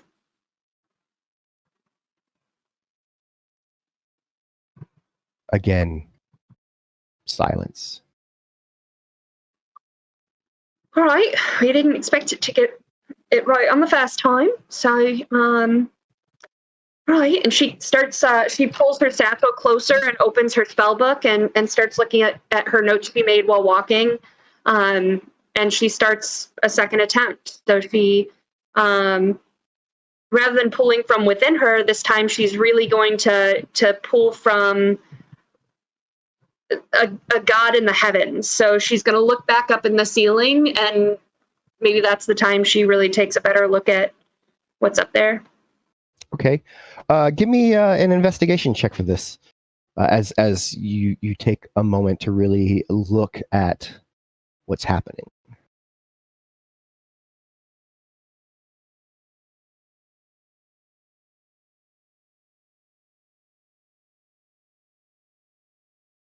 Oh, I'll make it for you because I was waiting. I was like, I sure hope someone does that for me. I can do that if you'd like. I've got it. And with the Ooh. all right. You realize that this is so for our purposes to kind of describe it, it would be like, Sistine Chapel sort of thing, where there's just all this, and it covers the entirety of the ceiling.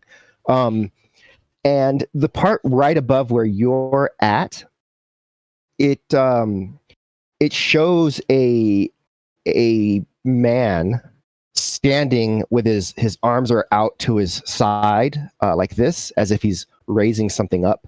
And you see there's like 5 forms, like human shaped, but not fully realized, as if they're like slumped over and kind of rising up like this.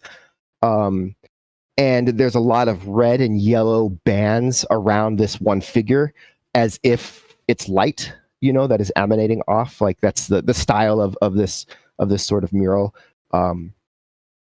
And you see like a little bit towards the stairwell, from where you are, you see maybe the same figure with like just the top of him. To really get a picture of that, an image of that, you'd have to go in that direction because your dark vision only looks out so far to either side. But it looks like maybe the head of this figure and the top of an axe. And then to the other side, you see a sort of like maybe a castle of some sort, reminiscent of the styles and designs of Ishan. And from that, lines are radiating out towards the coffin, towards the sarcophagus on the other end.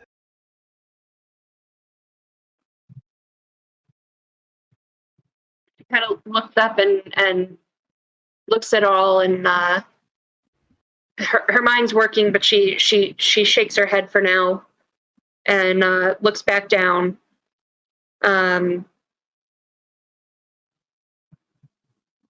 Then she kind of looks back up again and recalls the lore or the story that Rosalia had said about seeing the vision and he was pulling powers from people to him. But looking at this light that all directs to him, she thinks about reversing that, and wonders if that would work. So she kind of like stands up and walks over to get a better idea of some of the art and what it's showing, until she arrives to the sarcophagus. Okay, so moving from the sarcophagus, you now see the castle and the lines radiating out, they all have different lengths that they move out from the castle and stop at different lengths. And kind of in the middle are and there's 5 of these, and there's a form on each of these kind of in the middle, and one of them is fully realized. The others are sort of amorphous. Not it's hard to make out what they are, but there's one that is fully realized, and then at the end of that line, it kind of spikes out into another part of the mural, where you see what you see a sort of a ziggurat overlooking a lake, and upon that ziggurat is the same figure from the road, standing with his arms kind of pulled wide. And then to the next mural, you see more of a close-up, and you see that there are people lined up in front of this figure. And as the arms are raised, you see lines radiating from those people into this one figure, who is not the same figure as the figure from sort of the center of the room. There's a different color scheme, really.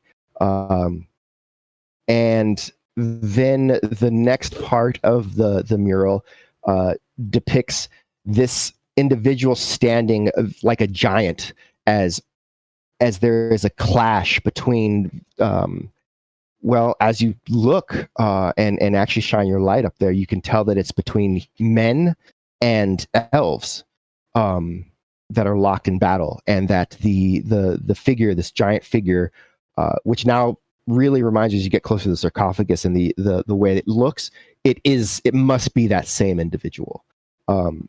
And all throughout, you notice that there's also like maybe runes or sigils kind of throughout that are repeating, that you recognize only as because they're repeating. Like you're like, oh, that was over there, that was over there.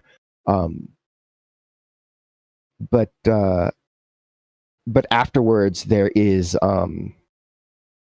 the final sort of mural that shows this being kind of sitting upon a throne, and there's red, but also this sort of like white above. So it's red below and white above, and there's just nothing else within. And the faces of contentment, of satisfaction, and that's the last of on that side.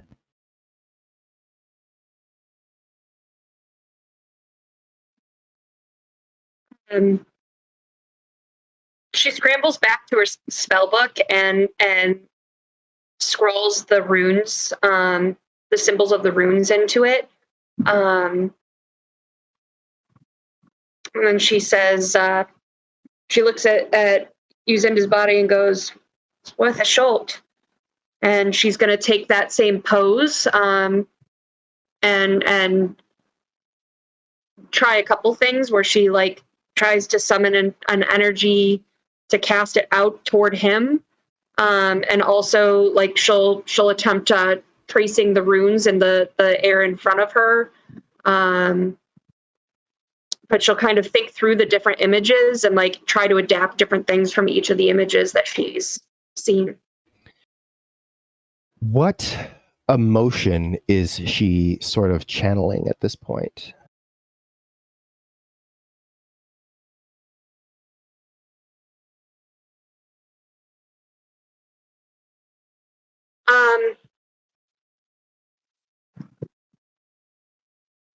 I think there's hope, but there's also desperation, because under normal circumstances, she wouldn't try strange magic from the dead room of a creepy guy with a hand and a glove and known for stealing people's powers. Like, that wouldn't be her jam. But she's like, any help I can get to set this wrong right, even if it hurts me. So I think hope, but desperation. All right. So as she stands there, her arms wide, she begins calling out whatever the words are that she feels would enact this magic. And again, your voice is echoing throughout the place, but it is not. It is not. You do not feel any magic rising. You don't feel anything. There's no effect. There's just you and a corpse at the end of it. Try it the different ways and the different approaches. I try it and kind of start as the echoes bounce back at me. I start getting louder to overcompensate, like to talk over those echoes, until it's just like shouting, reverberating back over. And some of the desperation is turning into almost like an angry determination, like listen to me, like. That's the energy.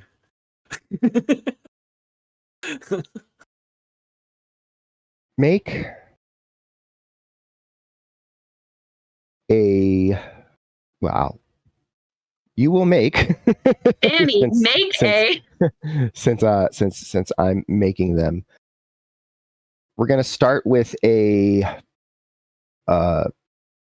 wisdom saving throw.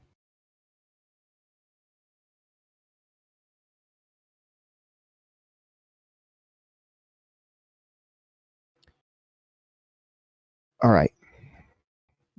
As you stand, just trying to draw this energy into yourself, there suddenly is a sense of tapping into something. You can feel like this rise from the pit of your stomach going up into your throat. It's that nervousness, the nervousness of you're about to discover something that you've been waiting for. It's that feeling of about to for the first time kiss somebody that you're nervous if they're even going to kiss you back. It's that sense of just nervous anticipation just kind of rising up. Hope grows too then, and the joy that comes from discovering new magic that Shay is always so passionate about. As that joy, as you start to think like, I'm doing it, there is this part of your brain that says, but wait, what am I doing? And investigate that feeling a little bit closer.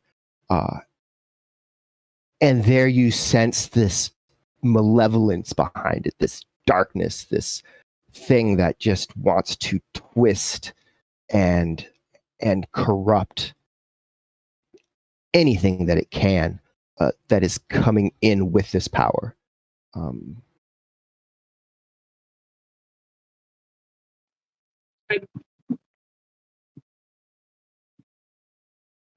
Joy turns to fear.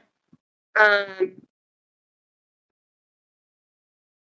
she almost had a choice to make. The fear almost forces her to like almost step back and like throw her spell book away from her. And she almost does it, and then she remembers that line that she wrote to Panabon, that she will no longer let fear run her life, that she is going to run and take responsibility for her own life. So she almost defiantly pushes back to that feeling and like imagines within her, like you mentioned, like feels like it's coming up here. Well, she imagines like within her mouth almost is that yellow glow of joy, and that's what and life, and that's what she imagines the yellow represents in the image above. And she starts to like swallow that down and push that malevolent feeling down with it and squash it and suffocate and kill it and say, you cannot touch me. And she chants even harder, and she even notices like distantly that her voice even seems to have like the authority that Aegis's does at times.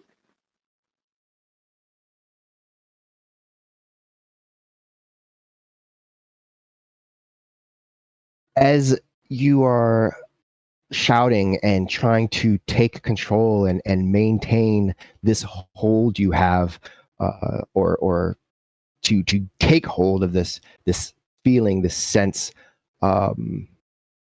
Suddenly there is a washing of light. It's so bright that it's not even a color to you. But it's not white either. It's also like darkness, and it emanates forth, and it rocks you back, and you fall. Not hard, just enough to just kind of knock you back. And then as you are opening your eyes, you sense movement in front of you as you see Uzenda's head kind of turn in your direction. What have you done? And with that, we're going to stop for the evening, because it is the end of the session. It's You worse. just did pedomancy. It's worse. Pedomancy just happened. It is the end of the session. And we will determine what truly occurred here in the temple next week, when everybody joins us again Sunday night for Like Clockwork. This is very exciting. Is it Sunday yet? Is it Sunday yet? Terrifying is the word you're looking for, Danny. Terrifying. Yes. So, once again, thank you everybody for joining us. This has been Like Clockwork, every Sunday night, 7 p.m. Central. Of course, join us on REM for all of our other content. Dresden on Monday. We're going to actually have our session 1 on Tuesday for Shadowrun. I'm really excited about that. To see how that new group is going to face the dangers of the containment zone. Thursday we have Stormlord's Wrath. Friday we're going to hang out, talk about the various things that we think are cool. And Saturday, again, Descent into Avernus in the mornings, which brings us full circle back to, is it Sunday yet? So. Good mark.